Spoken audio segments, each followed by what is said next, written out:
വാക്കുമതി, എനിക്കതു മതിയേ. ഒരു വാക്കുമതി, എനിക്കതു മതി. പ്രാർത്ഥിക്കുക. കർത്താവേ, കർത്താവേ, നിന്റെ ജീവ സാന്നിധ്യത്തിലേക്ക് ഞങ്ങളെ കൊണ്ടുവന്നതിന് വിളിച്ചു ചേർത്തതിന് സ്തോത്രം ചെയ്യുന്നു. കർത്താവേ, അങ്ങയുടെ തിരുമുറിവാർന്ന വലതുകരത്താൽ ധ്യാനത്തിൽ പങ്കെടുക്കുന്ന ഓരോ മകനെയും മകളെയും അങ്ങ് സ്പർശിക്കണമേ. ശ്രുതികട്ടെ. ഹല്ലേലൂയ. ഹെബ്രായർ 4:16. അതിനാൽ വേണ്ട സമയത്ത് കരുണയും കൃപാവരവും ലഭിക്കുന്നതിനായി നമുക്ക് പ്രത്യാശയോടെ കൃപാവരത്തിന്റെ സിംഹാസനത്തെ സമീപിക്കാം. നമുക്ക് ഏറ്റു പറയാം. അതിനാൽ വേണ്ട സമയത്ത് കരുണയും കൃപാവരവും ലഭിക്കുന്നതിനായി നമുക്ക് കൃപാവരത്തിന്റെ സിംഹാസനത്തിലേക്ക് വരാം. ഇപ്പൊ നമുക്ക് വേണ്ട സമയത്ത് നമുക്കറിയാമല്ലോ, നമുക്ക് ദൈവത്തിൻ്റെ കൃപയും കരുണയും നമുക്ക് ചില പ്രത്യേക സമയത്താണ് ആവശ്യമായി വരുന്നത്. കരുണ നമുക്ക് എപ്പോഴാണ് ആവശ്യം വരുന്നത്? നമ്മുടെ മെരിറ്റ് പോകുന്ന സ്ഥലത്താണ്. അതാണ് വേണ്ട സമയമെന്ന് ബൈബിൾ പറയണത്. എല്ലാ കാലങ്ങൾക്കും എല്ലാ വിഷയങ്ങൾക്കും നമ്മുടെ പ്രത്യാശയ്ക്ക് ഒത്ത യോഗ്യത നമുക്ക് ചില സമയത്ത് ഉണ്ടാകത്തില്ല. നമുക്ക് ജീവിതത്തെക്കുറിച്ച് കാഴ്ചപ്പാടുണ്ടാകത്തില്ലേ? പഠനം, ജോലി, അല്ലേ, വീട്, വിവാഹം, ആരോഗ്യം, ഇങ്ങനെ വ്യത്യസ്തങ്ങളായ കാര്യങ്ങളുണ്ടാകും. പക്ഷെ ഇതിൻ്റെ ആംബിയർ നമുക്കുണ്ടാകത്തില്ല, അതിനുള്ള പാങ്ങ് ഉണ്ടാകത്തില്ല. ഇങ്ങനെ നമുക്കതിൻ്റെ യോഗ്യത ചിലപ്പോൾ ഉണ്ടാകത്തില്ല. അപ്പോൾ നമ്മുടെ ആഗ്രഹത്തിന് പറ്റിയ യോഗ്യതയും ഇല്ലാതെ വരുന്ന സമയമാണ് കൃപയുടെ സമയമെന്ന് പറയുന്നത്. പീഡിയാണ് കൃപയുടെ സമയമെന്ന് പറയുന്നത്. എന്താ? ഇപ്പം നിങ്ങൾക്ക് ഇപ്പോൾ ഡോക്ടർ പറയണ, ഇതിന് മെഡിസിൻ ഇവിടെ ഇല്ല, ഇത് വിദേശ രാജ്യങ്ങളിലേ ഉള്ളൂ. നമ്മൾ 1.5 കൊല്ലം ചികിത്സിച്ചിട്ടാണ് ഡോക്ടർ പറയണത്, ഈ അസുഖത്തിന്, ഇപ്പം കണ്ടുപിടിച്ച അസുഖത്തിന് മരുന്ന് ഇവിടെ ഇല്ല, ഇത് വിദേശ രാജ്യങ്ങളിലേ ഉള്ളൂ. അപ്പോൾ നമുക്ക് എന്തായ സംഭവം? നമുക്ക് ആവശ്യമുണ്ട്, പക്ഷേ ഇറ്റ് ഈസ് നോട്ട് അവൈലബിൾ. നമുക്ക് ആവശ്യമുണ്ട്, പക്ഷെ അവൈലബിൾ അല്ല. എന്ന് വെച്ചാൽ ഉടമ്പടി ഭാഷ പറഞ്ഞാൽ മെറിറ്റില്ല എന്നതിൻ്റെ അർത്ഥം. ബൈബിൾ ഇതിനെ മെറിറ്റ് എന്നാണ് പറയണത്, യോഗ്യത. നമുക്ക് ആവശ്യമായ നമുക്കുള്ള കപ്പാസിറ്റി അതില്ല. അപ്പോൾ ഇങ്ങനെ വരണ സമയത്ത് പിന്നെ ഓപ്ഷനുണ്ട് ബൈബിളിൽ. എന്താണ്? കരുണ. അതിനെ ബൈബിള് ഏകദാനപ്പെടുത്തിയിരിക്കുകയാണ്. എന്താണ്?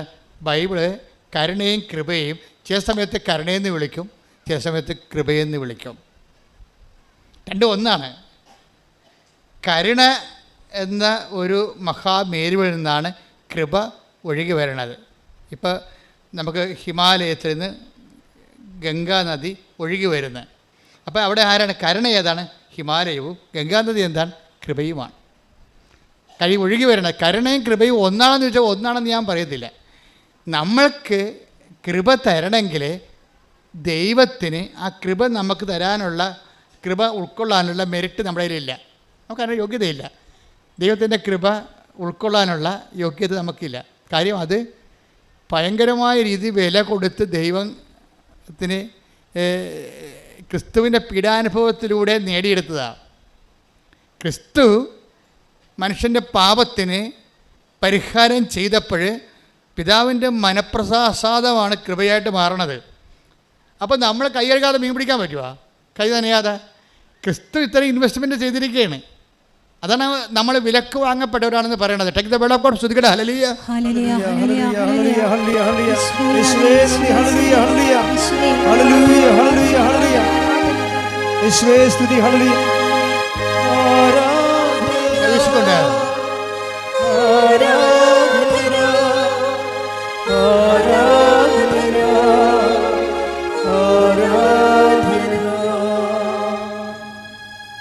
കൊരിന്തോസ് 7:23.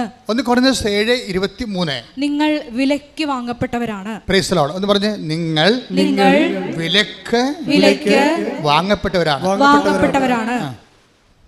ആരാ വിലക്ക് വാങ്ങിയത്? ക്രിസ്തു. അവിടുത്തെ വിശുദ്ധമായ പീഡാനുഭവസഹനത്താലും കുരിശുമരണത്താലും തിരുമരണത്താലും പാപത്തിന് പരിഹാരം ചെയ്തപ്പോഴാണ് നമ്മൾ ക്രിസ്തുവിനാൽ വിലക്ക് വാങ്ങപ്പെട്ടവരായി. ക്രിസ്തു എന്താണ് നേടിയെടുത്തത്? നഷ്ടപ്പെട്ടു പോയ വരപ്രസാദത്തെ നേടിയെടുത്തു. നഷ്ടപ്പെട്ടു പോയ വരപ്രസാദം, ഈ മനുഷ്യരാശിക്ക് പാപത്തിലൂടെ നഷ്ടപ്പെട്ടു പോയ വരപ്രസാദത്തെ സ്വന്തം പീഡാസഹനത്തിലൂടെയും കുരിശുമരണത്തിലൂടെയും പിതാവിനെ പ്രസാദിപ്പിച്ചുകൊണ്ട് ക്രിസ്തു നേടിയെടുത്തപ്പോഴാണ് ക്രിസ്തു ഹെബ്രായർ 4:16 പറയുന്ന കൃപയുടെ സിംഹാസനമായി മാറുന്നത്. പ്രൊട്ടസ്റ്റൻ്റ് ബൈബിളിലെല്ലാം കൃപാസനം തന്നെ കിടക്കുന്നത്. കാത്തലിക് ബൈബിളിലാണ് കൃപയുടെ ഇരിപ്പിടമെന്ന് പറയണത്. അത് കൃപാസനമാണ്. ക്രിസ്തു തന്നെയാണ്. കൃപാസനം എന്ന് പറയുന്നത് എന്താണ്? ക്രിസ്തു തന്നെയാണ്. അതായത് take the word of God, ഹെബ്രായർ 4:16. അതിനാൽ വേണ്ട സമയത്ത് കരുണയും കൃപാവരവും ലഭിക്കുന്നതിനായി നമുക്ക് പ്രത്യാശയോടെ കൃപാവരത്തിന്റെ സിംഹാസനത്തെ സമീപിക്കാം. അപ്പോൾ കൃപാവരത്തിൻ്റെ സിംഹാസനമാകുന്ന ക്രിസ്തുവിനെയാണ് സമീപിക്കേണ്ടത്. എപ്പോഴാണ്? വേണ്ട സമയത്ത്. അതേതാണ്? നമ്മൾക്ക് മെറിറ്റ് നഷ്ടപ്പെടുമ്പോൾ, നിത്യരക്ഷക്കായാലും അനുദിന ജീവിതത്തിനായാലും നമുക്ക് അതിൻ്റെ യോഗ്യതയില്ലാത്ത സമയത്ത് നമുക്ക് വരാൻ പറ്റിയ ഒരിടം എന്താണ്? ക്രിസ്തുവാണ്. അപ്പോഴേ കൃപാവരത്തിൻ്റെ സിംഹാസനത്തെ സമീപിക്കാം, അല്ലെങ്കിൽ കൃപാവരത്തിൻ്റെ സിംഹാസനമായ ക്രിസ്തുവിലേക്ക് വരാം എന്ന് വെച്ചാൽ ഓക്കെയാണ്. പക്ഷേ അവിടെ ഓക്കെ ആകാത്തൊരു വിഷയമുണ്ട്. എന്താ കാര്യം? നമുക്കൊരു പരിചയമില്ല. നമുക്കൊരു പരിചയമില്ലാത്ത ആൾക്കാർക്ക് ഇപ്പോൾ ഓഫീസിലായാലും ശരി ഓടിക്കയറാൻ പറ്റുമോ? പറ്റത്തില്ല. നമുക്കൊരു പരിചയമില്ല, അടുപ്പമില്ല, നമ്മൾ കണ്ടിട്ടുമില്ല, കേട്ടിട്ടുമില്ല. നമ്മൾ ആ വിഷയത്തിലേക്ക് ആ വ്യക്തിനെ സമീപിക്കണ മുമ്പ് അയാൾ ചോദിക്കും, നിങ്ങൾ ആരാണെന്ന് ചോദിക്കും. ആ ചോദ്യം അവിടെ ഉണ്ട്. നിങ്ങൾക്ക് പരിചയമില്ലാത്ത വ്യക്തി കമ്പനിയിലാകാം, ഓഫീസിലാകാം, നിങ്ങൾ കയറി ചെല്ലുമ്പോൾ ആദ്യം ചോദിക്കണം ആരാണ്? നിങ്ങളെന്താ ചോദിക്കണം? നിങ്ങൾ ആരാണെന്ന് ചോദിക്കും. ആ ചോദ്യം ഉണ്ട് അവിടെ. നിങ്ങൾ ആരാണെന്ന് ചോദിക്കുമ്പോൾ നിങ്ങളെ ഇൻട്രൊഡ്യൂസ് ചെയ്യാൻ ഒരാൾ വരണം നിങ്ങളുടെ കൂടെ. ഇന്നയാളാണെന്ന് പറയണം. ഇവിടെയാണ് മരിയ സ്പേസ് എന്ന്. ഉടമ്പടിയുടെ മരിയ സ്പേസ് അതാണ്. നിങ്ങളെ ഇൻട്രൊഡ്യൂസ് ചെയ്യാൻ ഒരാൾ. കൃപാവരത്തിൻ്റെ സിംഹാസനത്തിലേക്കാണ് നിങ്ങൾ വരേണ്ടത്. പക്ഷെ നിങ്ങളെ ഒരു പരിചയമില്ലെങ്കിൽ നിങ്ങൾ ആരാണെന്ന് ഉടനെ ചോദിക്കും. അപ്പോൾ നിങ്ങൾ ഇന്നയാളാണെന്ന് പറയണം, പരിചയപ്പെടുത്തണം. അപ്പോസ്തലന്മാർ ക്രിസ്തുവിൻ്റെ അടുത്ത് വരുമ്പോൾ പരിചയപ്പെടുത്തണുണ്ട്. എന്താണ്? ഇയാൾ ഒരു യഹൂദ പ്രമാണിയാണ്. അയാൾ നമ്മുടെ ജനങ്ങളെ ശതാധിപനോട് പറയുന്ന take the word of God. സ്തുതിക്കട്ടെ. ഹല്ലേലൂയ, ഹല്ലേലൂയ, ഹല്ലേലൂയ, ഹല്ലേലൂയ. യേശുവേ നന്ദി. ഹല്ലേലൂയ, ഹല്ലേലൂയ, ഹല്ലേലൂയ, ഹല്ലേലൂയ, ഹല്ലേലൂയ. യേശുവേ സ്തുതി, സ്തുതി. ഹല്ലേലൂയ, ഹല്ലേലൂയ.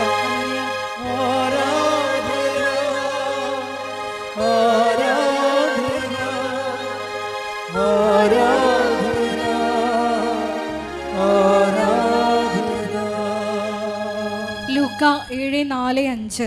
ലൂക്ക 7:4-5. അവർ യേശുവിന്റെ അടുത്ത് വന്ന് കേണപേക്ഷിച്ചു പറഞ്ഞു. അവർ യേശുവിന്റെ അടുത്ത് വന്ന് കേണപേക്ഷിച്ചു പറഞ്ഞു. യേശു ഒരു ജൂസ് ട്രൈബിലുള്ള ആളാണ്. ഈ വന്നിരിക്കുന്ന കക്ഷികളും അങ്ങേരുടെ തന്നെ രക്തത്തിലുള്ള ആളാണ്. പക്ഷെ അവിടെയും എന്നിട്ടും പോലും എന്ത് ചെയ്യണം? കേണപേക്ഷിക്കേണ്ടി വരുന്നുണ്ട്. യേശുവിൻ്റെ അതേ റാങ്കിലുള്ള, അതേ സമുദായത്തിലും അതേ രക്തത്തിലുള്ള ആൾക്കാരാണ് കൂടെ ഉള്ളത്. അയാളാണ് ഈ റോമൻ ശതാബ്ദത്തിന് വേണ്ടി മാധ്യസ്ഥം വഹിക്കാൻ വരുന്നത്. എന്നിട്ട് അവർക്ക് പോലും എന്താ ചെയ്യണത്? കേണപേക്ഷിച്ചുകൊണ്ട് പറഞ്ഞു. അല്ല, നേരെ നിന്ന് പറയാൻ പറ്റത്തില്ല. മനുഷ്യന് ബേസിക്കായിട്ട് യോഗ്യതയില്ലെന്ന് എൻ്റെ അർത്ഥം. നമുക്ക് മെറിറ്റില്ല. ഈ മെറിറ്റ്, യേശുവിനെ സമീപിക്കാനുള്ള ഈ മെറിറ്റ് കുറവാണ് പലപ്പോഴും എന്ത് പറ്റണത്? ഒരു മരിയൻ സാന്നിധ്യത്തിൻ്റെ സ്പേസ്.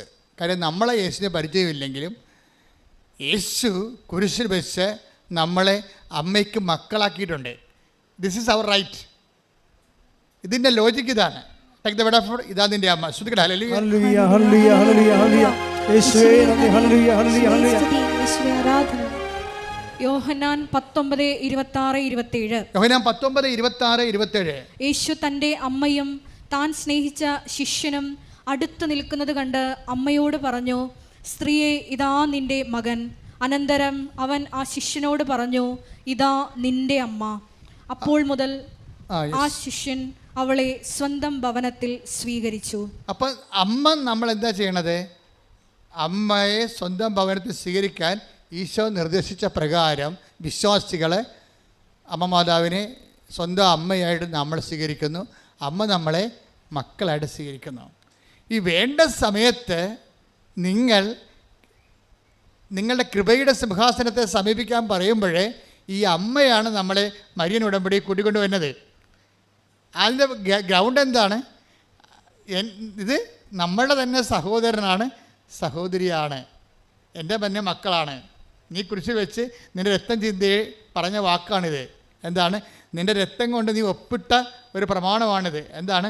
അതിലൂടെ നമ്മളെ ക്രിസ്തു നേടിയെടുത്ത എല്ലാ അനുഗ്രഹങ്ങൾക്കും നമ്മളും അവകാശികളായിക്കൊണ്ടാണ് ഈശോ നമുക്ക് അമ്മയെ, അവിടുത്തെ അമ്മയെ നമ്മുടെ സ്വന്തം അമ്മയായിട്ട് തന്നിട്ട് നമ്മൾക്ക് ക്രിസ്തു നേടിയെടുത്ത എല്ലാ കൃപകളുടെയും അവകാശികളാക്കിയിരിക്കുകയാണ് കുരിശിൽ വെച്ചുകൊണ്ട്. ശ്രുതിക്കട്ടെ ഹല്ലേലൂയ. ശുദ്ധ പരമ ദിവ്യകാരുണ്യത്തിന് പരിശുദ്ധ പരമ ദിവ്യകാരുണ്യത്തിന്. ഇനി അമ്മ ക്രിസ്തുവിൻ്റെ അടുത്ത് നമ്മളെ കൊണ്ടുവന്നിട്ട് അമ്മ നമ്മളോട് ക്രിസ്തുവിനോട് ആവശ്യപ്പെടുന്ന പോലെ തന്നെ, നമ്മളെ ഈ സമയത്ത് സഹായിക്കണമെന്ന് ക്രിസ്തുവിനോട് ആവശ്യപ്പെടുന്ന പോലെ തന്നെ അമ്മ നമ്മളോടൊരു കാര്യം ആവശ്യപ്പെടും. എന്താണ് കാര്യം? അവൻ പറയണ പോലെ ജീവിക്കണം. എന്താണ് സംഭവം? ഇതാ വിഷയം. അവൻ ഒത്തിരിയേറെ രക്തം ചിന്തി നേടിയെടുത്തതാണ് നിൻ്റെ കൃപകളല്ല, നീ ആഗ്രഹിക്കുന്ന അനുഭവിക്കുന്ന എല്ലാ അവകാശങ്ങളും. അതുകൊണ്ട് നീ അനുഭവിക്കാൻ പോകുന്ന മുഴുവൻ അവകാശങ്ങളെ അവൻ തൻ്റെ രക്തത്താൽ നേടിയെടുത്തതാണ്.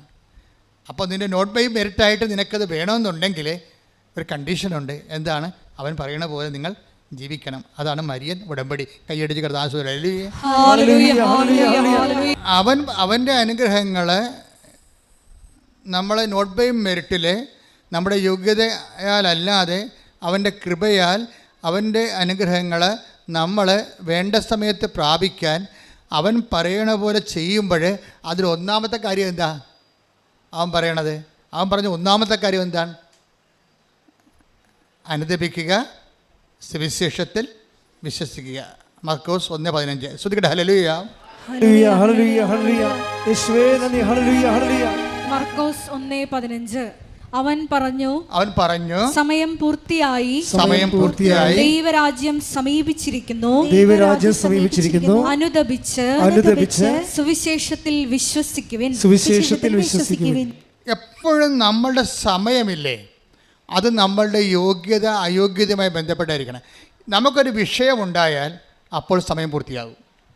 ബൈബിളിൻ്റെ ഒരു ഇക്കണോമി അതാണ്. നമുക്കൊരു വിഷയമുണ്ടായി, നോട്ട് ബൈ മെറിറ്റിലൊരു വിഷയമുണ്ടായി എന്നുവെച്ചാൽ നമ്മുടെ യോഗ്യതയാൽ നേടിയെടുക്കാൻ പറ്റാത്തൊരവസ്ഥ വന്ന്. ചിലപ്പോൾ നിൻ്റെ ക്യാൻസർ ഫോർസ്റ്റേജാകാം. അപ്പോൾ നിനക്കറിയാം വൈദ്യശാസ്ത്രവും തൽക്കാലത്തേക്ക് നമ്മളെ കൈയൊഴിയാണ്. അതേസമയം തന്നെ ഇപ്പോൾ കഴിഞ്ഞ ദിവസം ഒരു സാക്ഷ്യം ഉണ്ടായി. ഒരു ഭർത്താവും ഭാര്യയും കൂടിയായി. ഞാനാണ് സാക്ഷ്യം കണ്ടി ഞെട്ടിപ്പോയി. ഇപ്പോൾ പെട്ടെന്നിങ്ങനെ ഓർത്തുകൊണ്ട് പറയുകയാണ്, അയാളുടെ പ്രശ്നം മഞ്ഞപ്പിത്തം വന്ന് കരൾ മൊത്തം ഡാമേജായി, മൊത്തം പോയി. വയറൊക്കെ ഇങ്ങനെ വന്ന് വീർത്ത്, കരൾ ലീക്കായി വയറ് വന്ന് വീർത്ത് കുടം പോലെയായി. അപ്പോൾ ഉടനെ 1.5 കൊല്ലമായിട്ട് ചികിത്സയിലാണേ. അവസാനം വന്ന് കരൾ വീർത്ത് കുടം പോലെയായി 1.5 ലിറ്റർ വെള്ളം വെച്ച് ഇങ്ങനെ ഓരോ മണിക്കൂറിനും ഓരോ ദിവസവും വയറ്റിൽ നിന്ന് കുത്തിയെടുക്കും. അതിന് ഡോക്ടർ കുത്തിയെടുക്കണതിൻ്റെ കാര്യം, ഡോക്ടർ ഇയാളെ കൊണ്ടുപോയി മരണ വാർഡിൽ കിടത്തും, എഴുതി മേടിച്ചു. ഫയലിനിടയ്ക്ക് ഒന്ന് എഴുതി മേടിക്കും. വീട്ടിൽ ഡെഡ് ബോഡി കൊണ്ടുപോകാനുള്ള ആംബുലൻസ് പിടിച്ചിടും. എന്നിട്ട് മരണ വാർഡിലേക്ക് കൊണ്ടുപോകുമ്പോൾ ഡോക്ടർ അവസാനം പറയണത്, ആ ഭാര്യയോട് പറയണത് ഒരു കന്നാസ് വാങ്ങിച്ചുകൊണ്ട് വരാനാണ് പറയണത്. അപ്പോൾ ഭാര്യ പോയി കന്നാസ് വാങ്ങിക്കാൻ പോകും. കന്നാസ് വാങ്ങിക്കണത് എന്തിനാണ്? കുറച്ചുകൂടി വെള്ളം കുത്തിയെടുത്താൽ, അപ്പോൾ അതൊക്കെ മുമ്പ് ഭാര്യയോട് കാര്യം ചെയ്യും. ഇയാളെ ഈ മരണവാർഡിലേക്ക് മാറ്റുമ്പോൾ വന്ന് ഉടമ്പടി ചെയ്തിട്ട് ഉടമ്പടി തൈലം കൊണ്ടുപോയി ഇയാളുടെ വീർത്ത വയറിൽ ഇങ്ങനെ കുരിശ് വരക്കും. ഇതാണ് നോട്ട് ബൈ മെറിറ്റ് എന്ന് പറയണത്. ഇവിടെ ഡോക്ടറൊന്നും ചെയ്യാൻ പറ്റണില്ല. ഡോക്ടർ മാക്സിമം ചെയ്യാൻ പറ്റണത് ആശുപത്രി ആംബുലൻസ് ഒക്കെ ആക്കുക, ഭാര്യയോട് ഒപ്പിട്ട് വാങ്ങിക്കുക, മരണവാർഡിലേക്ക് ഇയാളെ മാറ്റുകയാണ്. എന്നിട്ട് മാക്സിമം ചെയ്യാൻ പറ്റുന്നത് അയാളുടെ ഭാര്യയെ തന്നെ അയാളുടെ വയറ് കുത്തി വെള്ളം എടുക്കാനുള്ള കന്നാസ് വാങ്ങിക്കാൻ അയാളുടെ ഭാര്യയെ തന്നെ പറഞ്ഞു വിടുകയാണ്. നമ്മുടെ ജീവിതത്തിൻ്റെ വലിയ ഭീതിപ്പെടുത്തുന്ന മുഖങ്ങളെ നമ്മൾ അടുത്ത് കാണുമ്പോൾ മാത്രമേ ഉടമ്പടി എന്താണെന്ന് മനസ്സിലാകത്തുള്ളൂ. ഇവിടെ മെറിറ്റില്ല, ഡോക്ടറിന് മെറിറ്റില്ല, ആ രോഗിക്ക് മെറിറ്റില്ല, ഒന്നിനും മെറിറ്റില്ല. ആകപ്പാടെ നിൽക്കണത് എന്താണ്? ഈ ഉടമ്പടി ചെയ്തിട്ട് ആ തൈലം കൊണ്ടുവന്ന് ഈ വൈഫ് അങ്ങേരുടെ വയറേൽ കുരിശ് വരക്കും, മാതാവിനെ ഏൽപ്പിക്കും ആളാണ്. ആ സമയത്താണ് ഡോക്ടറിന് ഇത് അറിയത്തില്ലല്ലോ. ഡോക്ടർ പോയി ഇപ്പോൾ ഈ മരണവാർഡിൽ അഡ്മിറ്റ് ചെയ്തിരിക്കുന്ന ആളെ അവിടുന്ന് നേരെ ആംബുലൻസ് കയറ്റുകയാണ്. അയാളുടെ ആശ്വാസത്തോടെ മരിക്കട്ടെന്ന് വിചാരിച്ചുകൊണ്ട് ഈ മനുഷ്യൻ്റെ വയറ്റിൽ നിന്ന് വെള്ളം കുത്തിയെടുക്കാൻ വേണ്ടിയാണ് വൈഫിൻ്റെ അടുത്ത് കന്നാസും കൊടുത്ത് വിടണത്, കന്നാസ് വാങ്ങിക്കാൻ വിടണത്. വൈഫ് കന്നാസും കൊണ്ട് വന്നിട്ട് ഡോക്ടർ വയറിൽ നിന്ന് വെള്ളം കുത്തിയെടുക്കും. വെള്ളം കുത്തിയെടുക്കുമ്പോൾ വെള്ളത്തിന് പകരം ബ്ലഡാണ് കയറി വരണത്. ഡോക്ടർ പറഞ്ഞ് വെള്ളമില്ലേ, വെള്ളത്തിന് പകരം വെള്ളമില്ല, വെള്ളമില്ലാതെ വെള്ളത്തിന് പകരം ബ്ലഡാണ് കയറി വരണത്. ദാറ്റ് മീൻസ് ഒരു തുള്ളി വെള്ളം പോലും ഇല്ലാതെ കരൾ സുഖപ്പെട്ടിരിക്കണം. ഹല്ലേലൂയ, ഹല്ലേലൂയ, ഹല്ലേലൂയ. യേശുവേ നന്ദി, യേശുവേ ആരാധന. ഈ കഴിഞ്ഞ ആഴ്ചത്തെ സാക്ഷ്യം നിങ്ങൾ കണ്ടു കാണും. ആ സാക്ഷ്യം കണ്ടവർ കൈപ്പൊക്കിക്കേ. That's okay, thank you. നിങ്ങൾ സാക്ഷ്യം നോക്കണം കേട്ടോ, അല്ലാതെ ഉടമ്പടി മുന്നോട്ട് പോകാൻ പറ്റത്തില്ല. ഇതാണ് ഉടമ്പടി എന്ന് പറയണത്. അവിടെ ഒന്നും ഇല്ല, ആകപ്പാടെ ഉള്ളത് ആ പാവപ്പെട്ട സ്ത്രീയുടെ ഉടമ്പടി മാത്രം. അത് അവരുടെ യോഗ്യതയല്ല വർക്ക് ചെയ്യണത്, മാതാവിൻ്റെ ആ ഉടമ്പടിയെ മാനിക്കും ദൈവം. നിങ്ങൾ എപ്പോഴും ശ്രദ്ധിക്കേണ്ടത് എന്താണ്? നിങ്ങൾ ഉടമ്പടി എടുക്കുകയല്ല ചെയ്യേണ്ടത്, ഉടമ്പടിയെ ദൈവം മാനിക്കണം. രണ്ട് കേസാണ്. ഏത് മനുഷ്യനും ഉടമ്പടി എടുക്കാൻ പറ്റും, പക്ഷേ ദൈവം അത് മാനിച്ചാൽ മാത്രമേ അത് ഉടമ്പടി ആക്ടിവേറ്റ് ആകത്തുള്ളൂ. ഉടമ്പടി മാനിക്കണം എന്നുണ്ടെങ്കിൽ ആദ്യം നിങ്ങൾ ഉടമ്പടിയെ മാനിക്കണം. അവിടെ വിഷയം എന്നത് നിങ്ങൾ ഉടമ്പടിയെ മാനിക്കണം എങ്ങനെയാണ്? അവൻ പറയണ കാര്യങ്ങളെല്ലാം ശ്രദ്ധിച്ചിരിക്കണം, എന്നിട്ട് അതുപോലെ ചെയ്യണം. ചെയ്താവെന്ന് മനസ്സിൽ പ്ലാൻ ചെയ്യണം. എന്നിട്ട് ചിലരുണ്ടല്ലോ എന്നെ സാക്ഷിയാക്കണമെന്ന് ഇങ്ങനെ പ്രാർത്ഥിച്ചുകൊണ്ട് നടക്കും. ഇപ്പോൾ ഓരോ ഉടമ്പടിയുടെ സാക്ഷ്യങ്ങൾ കേൾക്കുമ്പോൾ താഴത്തെ കമന്റ് നോക്കിയിട്ടുണ്ടോ? എന്താ പറയണത്? മാതാവേ, ഈ അൾത്താരെ വന്ന് എനിക്കും സാക്ഷ്യം പറയാൻ സാധിക്കണേ, എനിക്കും സാക്ഷി എന്നാൽ ദൈവത്തെ മഹത്വപ്പെടുത്താൻ സാധിക്കണം എന്നാണ്. ചില ആൾക്കാരെങ്കിലും അവരുടെ ശവക്കുഴി അവർ തന്നെ തോണ്ടിയിട്ടുണ്ട്. കാര്യം അവർ ഉടമ്പടി എടുക്കുമ്പോൾ തന്നെ തീരുമാനിക്കും സാക്ഷ്യം മാത്രം പറയുകയില്ല, നാട്ടുകാർ കേൾക്കുമെന്ന്. അതാണ് സംഭവം. അപ്പോൾ അവർ ഇന്നല്ലെങ്കിൽ നാളെ ഇതിനേക്കാൾ വലിയ കഠോരമായ സങ്കടത്തോടെ വരും, പക്ഷേ എടുക്കത്തില്ല. കാര്യം നിങ്ങൾ ഫ്രോഡാണെന്ന് നിങ്ങൾ തന്നെ ദൈവദിവസത്തിന് തെളിയിച്ചു. കാര്യം ദൈവത്തെക്കാൾ അവർ ദൈവമായിട്ട് മറ്റുള്ളവരുടെ മുമ്പ് ദൈവത്തിനെ നിങ്ങൾ എളിമപ്പെട്ടുകൊണ്ട് ദൈവത്തിന് ഏറ്റുപറയാൻ കഴിഞ്ഞില്ല. ദൈവത്തിന് ഏറ്റുപറയാൻ കഴിയാത്ത ആൾക്കാരെ ആ പത്രം കൊടുത്തിരിക്കുന്നതും ആ വിധത്തിലാണ്, രോഗികളെ ശുശ്രൂഷിക്കാൻ പോയിരിക്കുന്നതും ആ വിധത്തിലാണ്. നിങ്ങളുടെ അഭിമാനത്തിൽ മണ്ണ് പറ്റാത്ത രീതിയിലായിരിക്കും നിങ്ങൾ ഉഡായിപ്പ് കാണിച്ചായിരിക്കും പരിശുദ്ധ പ്രവർത്തനം ചെയ്തിരിക്കുന്നത്. അതുകൊണ്ട് ഉടമ്പടി എടുക്കുന്നവർ സത്യസന്ധരായിരിക്കണമെന്നാണ് എനിക്ക് പറയാനുള്ളത്. ശ്രദ്ധിക്കട്ടെ. ഹല്ലേലൂയ. ഒരു അവസ്ഥ എന്ന് വെച്ച് കഴിഞ്ഞാൽ ഇവിടെയാണ് നമുക്ക് മെറിറ്റില്ല, യോഗ്യതയില്ല. എല്ലാവരും ഇങ്ങനെ നമ്മളെ കൈവിട്ടിരിക്കുന്നു. നമ്മൾ ആ ഭാര്യയും ഭർത്താവിൻ്റെ ജഡം പോലെ ശവം പോലെ ഇരിക്കുന്ന ശരീരവും മാത്രം ബാക്കി.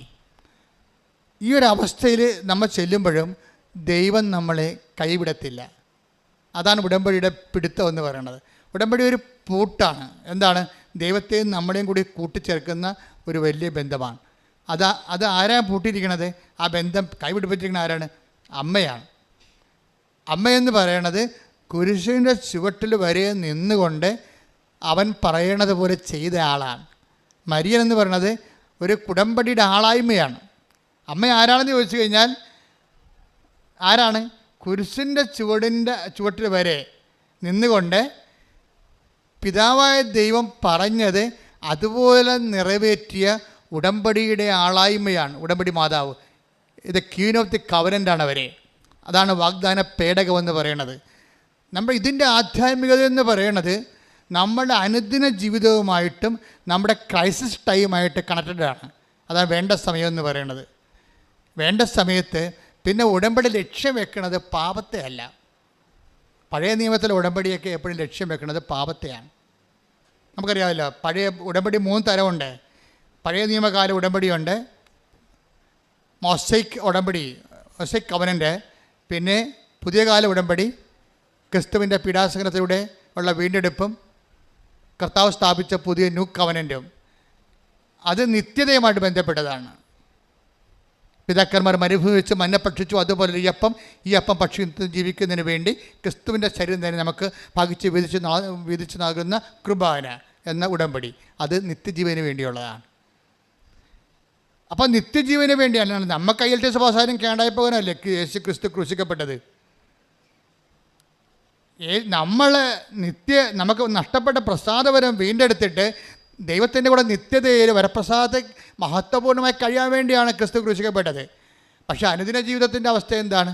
അനുദിന ജീവിതത്തിന് വേണ്ടിയാണ് അമ്മയുടെ സാന്നിധ്യം വരണത്. എന്താണ് വേണ്ട സമയം? വേണ്ട സമയം എന്താണ്? അവർക്ക് വീഞ്ഞില്ല എന്ന് പറയുന്ന ഒരു സമയം. അതാണ് കാനായിലെ കല്യാണം എന്ന് പറയുന്നത്. അവർക്ക് വീഞ്ഞില്ല, അവന് ജോലിയില്ല, അവളുടെ ഭർത്താവ് മരിച്ചുപോയി, അവൾക്കും കുഞ്ഞുങ്ങൾക്കും വരുമാനമില്ല, അവൻ്റെ കുഞ്ഞിന് ഓട്ടിസമാണ്, അവൾക്ക് ജോലിക്ക് പോകാതെ ജീവിക്കാൻ പറ്റത്തില്ല. ഇങ്ങനെ ഇല്ല എന്ന് പറയാൻ വേണ്ടി ഒരാളെ ദൈവം നിശ്ചയിച്ചിരിക്കുകയാണ്. ദൈവമാണ് നിശ്ചയിച്ചിരിക്കണത്. ആ ദൈവം നിശ്ചയിച്ചത് കൊണ്ടാണ് സമയം ആയില്ല എന്ന് ഈശോയ്ക്ക് അറിയാമെങ്കിലും അമ്മയാണ് സമയം നിശ്ചയിക്കണത്. അമ്മ ഒരാളുടെ ആവശ്യം കൊണ്ട് വന്നാൽ അപ്പോഴാണ് സമയമാകണത്. സമയം ഭയങ്കര പ്രധാനപ്പെട്ട കാര്യമാണ്. ബൈബിളിലെ പ്രധാനപ്പെട്ട ഒരു ഏജൻ്റാണ്, ഒരു നോഷനാണ് ടൈം എന്ന് പറയുന്നത്. ഇത് സമയം പൂർത്തിയായി അനുദപിക്കുക, സുവിശേഷത്തിൽ വിശ്വസിക്കുക. അതുതന്നെയാണ് അമ്മയും കൊണ്ട് വരുമ്പോഴും പറയും സമയം ആയിട്ടില്ല എന്ന് പറയണത്.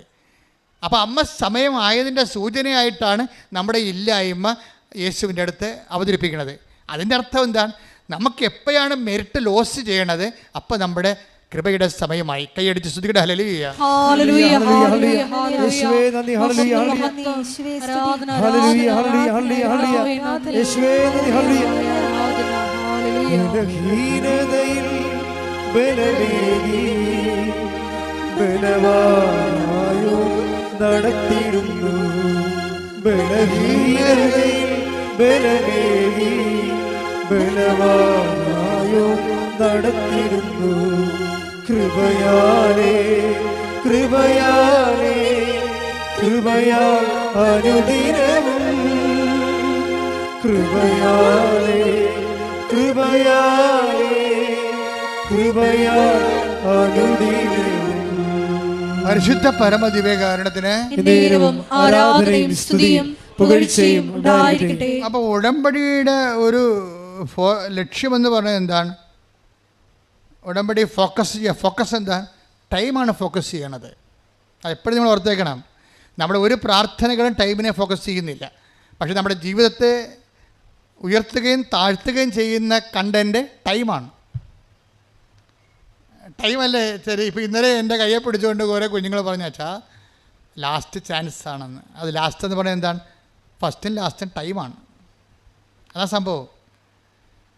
ഇത് ലാസ്റ്റ് ചാൻസ് ആണെന്ന് പറയുന്നത് എന്താണ്? ടൈമാണ്. അപ്പോൾ ഉടമ്പടിയുടെ പ്രധാനപ്പെട്ട ഫോക്കൽ പോയിൻ്റ് ടൈമാണ്. സുവിശേഷത്തിൻ്റെ ഫോക്കൽ പോയിൻ്റ് ടൈമാണ്.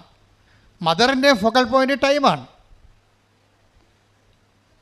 മദർ വന്ന് ഈശോനോട് പറയും, അപ്പോൾ ഈശോ പറയും സമയം ആയില്ല എന്ന് പറയും. ആയില്ല എന്ന് പറഞ്ഞിട്ടും പിന്നെ എന്തുകൊണ്ടാണ് ഈശോ വെള്ളത്തെ വീഞ്ഞാക്കിക്കൊണ്ട് അവരുടെ ആവശ്യം നിറവേറ്റണത്? അപ്പോൾ സമയമാക്കിയത് ആരാണ്? അമ്മയല്ലേ? അപ്പോൾ അമ്മയാണ്. അപ്പോഴേ ഈ സമയത്തിൻ്റെ ദൈവത്തിൻ്റെ പരിഗണനയിരുന്ന സമയത്തെ മനുഷ്യൻ്റെ ആവശ്യങ്ങളിലേക്ക് പിടിച്ചിറക്കി കൊണ്ടുവരികയും സമയത്തിൻ്റെ പൂർണ്ണതയാക്കുകയും ചെയ്യുന്നതിൻ്റെ ഒരു ഏജൻറ് റോളുള്ളത് അമ്മയ്ക്കാണ്. ഇതാണ് ഉടമ്പടിയുടെ ഒരു പ്രധാനപ്പെട്ട റെഫറൻസ്. ഇനി ഈശോ വരുമ്പോഴും എന്താ പറയണത്? സമയം പൂർത്തിയായി, അതുകൊണ്ട് അനുദപിക്കണം. പിന്നെന്ത് ചെയ്യണം? സുവിശേഷത്തിൽ വിശ്വസിക്കണം. എന്ന് വെച്ചാൽ ക്രിസ്തുവിൽ വിശ്വസിക്കണമെന്ന് എൻ്റെ അർത്ഥം. സുവിശേഷത്തിൽ വിശ്വസിക്കുക എന്ന് വെച്ച് കഴിഞ്ഞാൽ ക്രിസ്തുവിൽ വിശ്വസിക്കുക എന്നാണ്. അപ്പം സമയം പൂർത്തിയാകണം എപ്പോഴാണ്? നമ്മളുടെ മെരിറ്റ് എപ്പോൾ ലോസ് ചെയ്യുന്നു, അപ്പം സമയം പൂർത്തിയായി. എന്തിൻ്റെ സമയം പൂർത്തിയായി? കൃപയുടെ സമയം പൂർത്തിയായി. കൃപയുടെ സമയം എന്ന് പറയുന്നത് എന്താണ്? നിനക്ക് ക്രിസ്തുവിനെ സ്വീകരിക്കാനുള്ള സമയം പൂർത്തിയായി. കൈയടിച്ച് കർത്താവ് ഹല്ലേലൂയ. അപ്പം കൃപയുടെ പുതിയ നിയമത്തിലേക്ക് വരുമ്പോഴേ കൃപയുടെ സമയമാണ് പൂർത്തിയാകുന്നത്. കൃപയുടെ സമയം പൂർത്തിയാക്കുന്നത് ആരാണ്? അതുകൊണ്ടാണ് നമ്മളെ കൃപ നിറഞ്ഞ മറിയമേ സ്വസ്തി, കർത്താവ് നിന്നോട് കൂടെ എന്ന് പറയാൻ. കൃപയുടെ സമയം പൂർത്തിയാക്കുന്നത് ആരാണ്? പരിശുദ്ധ അമ്മയാണ് ആ പൂർത്തിയാക്കുന്നത്. അപ്പം നമ്മളെപ്പോഴും ഫോക്കസ് ചെയ്യേണ്ടത് ഇപ്പം അനുദപിക്കുക, സുവിശേഷത്തെ വിശ്വസിക്കുക എന്ന് പറഞ്ഞാൽ ആ വിശ്വാസകാലം എന്ന് പറയുന്നത് അനുതാപത്തിൻ്റെ കാലമല്ല. It is goodbye. മനസ്സിലായില്ലേ? അത് കൃപയുടെ കാലമാണ്. ഇപ്പം യേശു മർക്കോസ് 1:15 എന്താണ്? അനുദപിക്കുക, സുവിശേഷത്തിൽ വിശ്വസിക്കുക. അനുദപിക്കുക, ക്രിസ്തുവിൽ വിശ്വസിക്കുക. ക്രിസ്തുവിൽ വിശ്വസിച്ച് കഴിഞ്ഞാൽ പിന്നെ അനുതാപത്തിൻ്റെ വിഷയമില്ല. പിന്നെ എന്താണ്? പിന്നെ കൃപ. നമ്മൾ പാപത്തെ ഫോക്കസ് ചെയ്യണില്ല. പാപത്തെ വീണ്ടെടുത്ത ക്രിസ്തുവിനെ വിശ്വസിച്ച് കഴിയുമ്പോഴേ പിന്നെ നമ്മൾ എന്താ ചെയ്യണം? പാപത്തേക്കാൾ ഉപരി നമ്മൾ എന്തിനെ ഫോക്കസ് ചെയ്യും? കൃപയെ ഫോക്കസ് ചെയ്യും. ഈ കൃപയുടെ സമയത്തിലാണ് നമ്മൾ വിശ്വാസ ജീവിതം നയിക്കണത്. കൈയടിച്ച് കൊടുത്താൽ റോമ 6:14 കൃപയുടെ സമയത്തെക്കുറിച്ച് പറയുന്നതാണ്. പലപ്പോഴും നമ്മൾ പാപത്തെയാണ്, ക്രിസ്തുവിനെ സ്വീകരിച്ചിട്ടും നമ്മൾ ക്രിസ്തുവിനേക്കാൾ ഉപരി പാപത്തെ ഫോക്കസ് ചെയ്യുന്ന ആധ്യാത്മികതയുണ്ട്. അതും ആധ്യാത്മികത തന്നെയാണ്. പക്ഷേ ക്വാളിറ്റേറ്റീവ്ലി അത് കുറച്ച് ഡിഗ്രി കുറവുള്ളതാണ്. കാര്യം ക്രിസ്തുവിനെ ഫോക്കസ് ചെയ്താൽ പിന്നെ പാപത്തിന് പരിഹാരം ചെയ്തവനെ നമ്മൾ സ്വീകരിച്ചു കഴിഞ്ഞാൽ പിന്നെ നമ്മൾ പാപത്തെ, ലോകത്തെ ജയിച്ചാണ് ജീവിക്കുന്നത്. ലോകത്തെ ജയിച്ച് ജീവിക്കുന്നത് എങ്ങനെയാണ്? പാപത്തിന് പകരം നമ്മൾ കൃപയെ ഫോക്കസ് ചെയ്യും. മനസ്സിലായില്ലേ? ഫോക്കസിങ്ങിൻ്റെ പ്രോബ്ലമാണ് ഇവിടെ. നമ്മൾ പാപത്തെ ഫോക്കസ് ചെയ്യുന്നതിന് പകരം ഉടമ്പടിയിലുള്ളവർ കൃപയെയാണ് ഫോക്കസ് ചെയ്യേണ്ടത്. റോമ 6:14 പാപം നിങ്ങളുടെ മേൽ ഭരണം നടത്തുകയില്ല, കാരണം നിങ്ങൾ നിയമത്തിന് കീഴിലല്ല, കൃപയ്ക്ക് കീഴിലാണ്. ഒന്നിന് പറഞ്ഞേ, ഏറ്റു പറഞ്ഞേ. പാപം നിങ്ങളുടെ മേൽ ഭരണം നടത്തുകയില്ല, കാരണം നിങ്ങൾ നിയമത്തിന് കീഴിലല്ല, കൃപയ്ക്ക് കീഴിലാണ്. പഴയ നിയമം ഉടമ്പടിയെല്ലാം നിയമത്തിന് കീഴിലാണ്, കൃപയ്ക്ക് കീഴിലല്ല. പഴയ നിയമം ഉടമ്പടിയുടെ ഒരു പോരായ്മ അതെല്ലാം നിയമത്തിന് കീഴിലാണ്, കൃപയ്ക്ക് കീഴിലല്ല. പുതിയ നിയമ ഉടമ്പടിയിൽ എന്താണ്? കൃപയ്ക്ക് കീഴിലാണ്. എന്താ കാര്യം? ക്രിസ്തു നേടിയെടുത്ത കൃപ ടാപ്പ് ചെയ്യാൻ പറ്റൂ, എങ്ങനെ പറ്റൂ, അതാണ് നമ്മുടെ ലക്ഷ്യം. എങ്ങനെ പാപം ഒഴിവാക്കി ജീവിക്കാൻ പറ്റുമെന്നല്ല. അതൊരു ഡൗൺ റോഡായിട്ടുള്ള ഒരു അർത്ഥമാറ്റിക് ആയിട്ടുള്ള ഒരു ആധ്യാത്മികതയാണ്. ഒരു ജിയോമെട്രിക്കൽ ആധ്യാത്മികത വേണം. ക്ഷേത്രഗണിത പ്രകാരമുള്ള ഇപ്പോൾ ഒരു സൈക്കിള്, ഒരു വിമാനം, രണ്ടും ലക്ഷ്യത്തിലെത്താൻ പറ്റുമായിരിക്കും വേണമെങ്കിൽ. ഇപ്പം എൻ്റെ സഹോദരൻ, എൻ്റെ ഒരു സഹപ്രവർത്തകൻ, ഇപ്പോൾ അദ്ദേഹം സൈക്കിളിന് തിരുവനന്തപുരത്ത് നിന്ന് ഗോവ വരെ പോയി. 2 മാസം എടുത്തതേ ഉള്ളൂ. ഗോവയിൽ പോകണമെങ്കിൽ 2 മണിക്കൂർ മതി. നമ്മൾ പാപത്തെ ഫോക്കസ് ചെയ്താൽ സൈക്കിളിന് പോകണ പോലെ ഇരിക്കും. കൃപയെ ഫോക്കസ് ചെയ്താൽ നമ്മൾ എന്ത് പത്രം കൊടുത്താലും കൃപ വേണമെന്ന് പറയണം. രോഗിയെ പോയി കണ്ടാലും ക്രിസ്തു നീ എടുത്തത് കൃപയിൽ എന്നെ പങ്കാളിയാക്കണം. കൃപയെ ഫോക്കസ് ചെയ്താൽ വിമാനത്തിൽ പോണ പോലെ ഇരിക്കും. 2 മണിക്കൂർ കൊണ്ട് ടൈം ഷോർട്ട് ചെയ്യണത് കൃപയാണ്. കൈയടിച്ച് ശ്രദ്ധിക്കട്ടെ.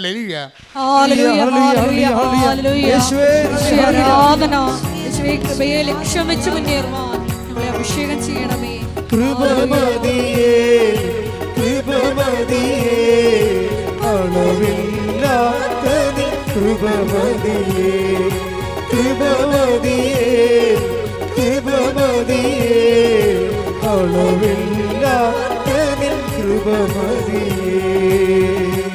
പരിശുദ്ധ പരമ ദിവ്യകാരുണ്യത്തിന് കഴിഞ്ഞ ദിവസങ്ങളിലെ അതാണ് കൃപ വരുമ്പോൾ ഉണ്ടാകുന്ന പ്രത്യേകത. കഴിഞ്ഞ ദിവസങ്ങളിലെ ഒരു സാക്ഷ്യം പറഞ്ഞ്, അതായത് ഷി വാസ് ടോട്ടലി എൻഗ്രേസ്ഡ്. കൃപ നിറഞ്ഞൊരു സിറ്റുവേഷനിൽ അവൾ സാക്ഷ്യം പറഞ്ഞപ്പോൾ പെട്ടെന്നൊരു വചനം പറഞ്ഞു. എന്താണ്? എന്നെ ശക്തനാക്കുന്നതിലൂടെ ബാക്കി പറ എനിക്ക് എല്ലാം ചെയ്യാൻ വഴി. അത് കൃപയ്ക്കുള്ള ഗുണം അതാണ്. കൃപ എന്ന് പറയുന്നത് ശക്തി തന്നെയാണ്. ശക്തി തന്നെയാണ്. കൃപയ്ക്ക് ബൈബിൾ ഉപയോഗിക്കുന്ന ഒരു വാക്ക് ശക്തി എന്ന് കൂടിയാണ്. കരുണയെന്ന് ഉപയോഗിക്കും, ശക്തി എന്ന് ഉപയോഗിക്കും.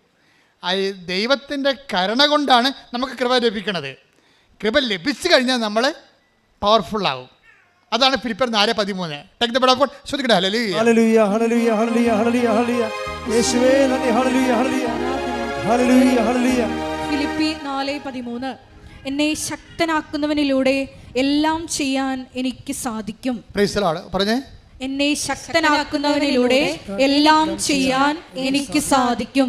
അപ്പോൾ ഒന്നും ചെയ്യാൻ സാധിക്കാത്ത അവസ്ഥ വരും ജീവിതത്തിലെ. ഭർത്താവ് മരിച്ച്, കുഞ്ഞിന് രോഗമാണ്, നമ്മൾ നിസ്സഹായം നിൽക്കുന്നത്, ഒന്നും ചെയ്യാൻ പറ്റാത്ത അവസ്ഥ. നമുക്ക് സാമ്പത്തിക കടമാണ്, വീട്ടിൽ എപ്പോഴും ഫോൺ എടുക്കാൻ പോലും എനിക്ക് പേടിയാണ്. ഫോൺ കടക്കാരെന്നെ വിളിച്ച് ശല്യപ്പെടുത്തുന്നതാണ്. എനിക്ക് എഴുന്നേൽക്കുമ്പോൾ തന്നെ, കണ്ണ് തുറക്കുമ്പോൾ തന്നെ പേടിയാണ്. ഇന്ന് ആരൊക്കെയാണ് വന്ന് വീട്ടിൽ ശല്യപ്പെടുത്താൻ പോണത്, നാട്ടുകാരുടെ മുമ്പ് അപമാനപ്പെടാൻ പോണത്, എനിക്ക് ജീവിക്കാൻ തന്നെ തോന്നണില്ല. ഇങ്ങനെ ഒന്നും ചെയ്യാൻ പറ്റാത്ത അവസ്ഥ. ഈ ഒന്നും ചെയ്യാൻ പറ്റാത്ത അവസ്ഥയിൽ നിന്നാണ് ബൈബിൾ നിന്നെ എല്ലാം ചെയ്യാൻ പറ്റുന്ന അവസ്ഥയിലേക്ക് മാറ്റുന്നത്. അതാരാണ്? ഫിലിപ്പിയർ 4:13. എന്താണ്? എന്നെ ശക്തനാക്കുന്നതിലൂടെ എനിക്ക് എല്ലാം ചെയ്യാൻ പറ്റും. ഇത് പറഞ്ഞ ആളാരാണെന്ന് അറിയാമോ? ഒരു ദീപ്തിയാണ് പറഞ്ഞിരിക്കുന്നത്, ബാംഗ്ലൂരിൽ നിന്ന്. ഇന്നലത്തെ സാക്ഷിയാണ് ദീപ്തി. ബാംഗ്ലൂരിൻ്റെ ഇന്നലത്തെ സാക്ഷി ഇന്ന് അപ്പ് ചെയ്യുന്നുണ്ടത്. ദീപ്തിയുടെ പ്രശ്നം നിങ്ങൾ കേൾക്കണം. അതായത് ദീപ്തി ഒരു നല്ല ഓഫീസർ, ഗവൺമെൻറ് ഓഫീസറാണ്. എനിക്കത് 50,000 രൂപ അല്ലെങ്കിൽ 75 രൂപ എങ്ങനെ ശമ്പളമുണ്ട് നമ്മുടെ നാട്ടിൽ. അപ്പോൾ ഈ ഗവൺമെൻറ് ഓഫീസറിൻ്റെ പ്രശ്നം എന്താ? അല്ല, ഈ കമ്പനി സ്റ്റാഫിൻ്റെ പ്രശ്നം എന്താ? അവർ ഭർത്താവും ഭാര്യയും തമ്മിൽ യോജിക്കണില്ല. യോജിക്കാത്തതിന് കാരണം ഭർത്താവ് എപ്പോഴും ഇവരെ ഹെറാസ് ചെയ്തുകൊണ്ടിരിക്കുന്നു. അങ്ങനെ വന്ന് ഇവർ തമ്മിൽ എപ്പോഴും ഭയങ്കര വീട്ടിൽ വന്ന് കയറിയാൽ ഇവർ തമ്മിൽ ഉടക്കാണ് ഓരോ കാര്യങ്ങൾക്ക്. അപ്പം ജീവിക്കാൻ തന്നെ ഇവർക്ക് തോന്നണില്ല. അപ്പോൾ ഭർത്താവിനാണ് എപ്പോഴും വയലൻ്റ് ആകുകയും അതുപോലെ തന്നെ ഡിപ്രഷൻ സ്വഭാവം കാണിക്കുകയും ഭാര്യയുടെ കഴുത്തേക്ക് കയറുകയും കുടുംബം കുട്ടിച്ചോറാകുകയും ചെയ്യുമ്പോൾ വീട്ടുകാരും കൊണ്ട് ഭർത്താവിനെ സൈക്കാട്രിസ്റ്റിൽ കൊണ്ടുപോകും. ഇപ്പോൾ ബാംഗ്ലൂരിലുള്ള നല്ല സൈക്കാട്രിയിൽ കൊണ്ടുപോകും. ഇപ്പോൾ 1 മണിക്കൂറിന് ടോക്ക് കൗൺസിലിംഗ് ആണുള്ളത്. അവിടെ സംസാരിച്ച് ഹീൽ ചെയ്യണതാണ്. 1 മണിക്കൂറിന് അപ്പോയിൻമെൻറ്റ് കിട്ടിക്കഴിഞ്ഞാൽ 2,500 രൂപയാണ്. അപ്പോൾ ഹൈപ്പർ ടെൻഷനുള്ള ഹസ്ബൻഡിനെ തെറാപ്പി ഉൾപ്പെടെ ടോക്ക് ചികിത്സ, സംസാര ചികിത്സയ്ക്ക് കൊണ്ടുപോയിട്ട് അവസാനം ഒരു 2-3 സിറ്റിംഗ് കഴിയും. അങ്ങനെ 7,500 രൂപ സൈക്കോളജിക്കൽ കൗൺസിലിങ്ങിന് വേണ്ടി ഭർത്താവിൻ്റെ മാനസിക അസുഖം മാറാൻ വേണ്ടി, ഡിപ്രഷൻ മാറാൻ വേണ്ടി കൊടുത്തിട്ടുണ്ട്. പക്ഷേ ഞങ്ങൾക്ക് മാറ്റമൊന്നുമില്ല. അവസാനം കൗൺസിലർ പറയും പ്രധാനപ്പെട്ട കാര്യം ഭാര്യയാണ്. ഓക്കെ, കാര്യം നമ്മൾ പോകണ്ടല്ലേ. ഇത്രയും ചികിത്സ കഴിഞ്ഞപ്പോൾ ഒരു സംഭവം കണ്ടുപിടിച്ച് കുടുംബത്തിലുണ്ടാകുന്ന അസമാധാനവും ഇയാളുടെ മാനസിക രോഗത്തിനെല്ലാം കാരണമാരാണ്? ഭാര്യയാണ്. ഭാര്യ വീട്ടിലില്ലേ, അവർ മിക്കവാറും ഓഫീസിലായിരിക്കും. അപ്പോൾ വീട്ടുകാരെല്ലാം കൂടി ഭാര്യയുടെ കടുത്തേക്ക് കയറി. അത് കഴിഞ്ഞപ്പോൾ ഇവർക്ക് ടെൻഷനായി. ഇവർക്ക് ഉറക്കം പോയി കഴിഞ്ഞാൽ പിന്നെ അറിയാമല്ലോ, എല്ലാം പോവില്ല. ഇവളെയും കൊണ്ട് വേറെ സൈക്കാട്രിസ്റ്റിനടുത്ത് കാണിച്ച്, ഓരോ മനുഷ്യന്മാർ ഈ കാലത്ത് ജീവിക്കണതാണ്. വിദ്യാഭ്യാസം കൂടി കഴിഞ്ഞാൽ ഉണ്ടാകുന്ന അവസ്ഥയാണ്. ചില ആൾക്കാർക്ക് വിശ്വാസം കൂടും, ചിലർക്ക് വിദ്യാഭ്യാസം കൂടും. വിദ്യാഭ്യാസം കൂടിയവർ ആ മേഖലയിലെ ചിന്തിക്കത്തുള്ളൂ. ഇത് മാനസിക പ്രശ്നമാണ്, അതിന് സൈക്കാട്രിയിലാണ് പോകേണ്ടതെന്ന്. എൻ്റെ ദൈവമേ, സഭയുടെ ഗതികേട് ഇപ്പോൾ ഇത് തന്നെയാണ്.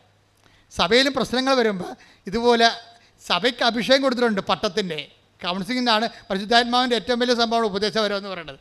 അതിന് 2,500 രൂപ ആവശ്യമില്ല, ചുമ്മാ കണ്ടാൽ മതി, വിശ്വാസം മാത്രം മതി. സഭയ്ക്ക് ആ സാധനം ചില അച്ഛന്മാർക്ക് നഷ്ടപ്പെടുകയും അവന്മാർ പോയി സൈക്കോളജി കൗൺസിലിംഗ് പഠിക്കുകയും ചെയ്യുമ്പോൾ ജനങ്ങളെ ഇപ്പോൾ ആ രീതിയിലാണ് ഉദ്ധരിക്കാൻ പോണത്. ക്രിസ്തുവിനെ കിട്ടുമോ? അവർക്ക് ഉദ്ധരിക്കാൻ പറ്റുമായിരിക്കും, അവർക്ക് ക്രിസ്തുവിനെ കിട്ടുക. സഭയ്ക്ക് അങ്ങനെ കേവല ഉദ്ധാരണത്തിനൊന്നുമല്ല സഭ ഉണ്ടാക്കിയിരിക്കുന്നത്, ക്രിസ്തുവിനെ കൊടുക്കാനാണ്. അതാണ് ഈശോ പറഞ്ഞത്.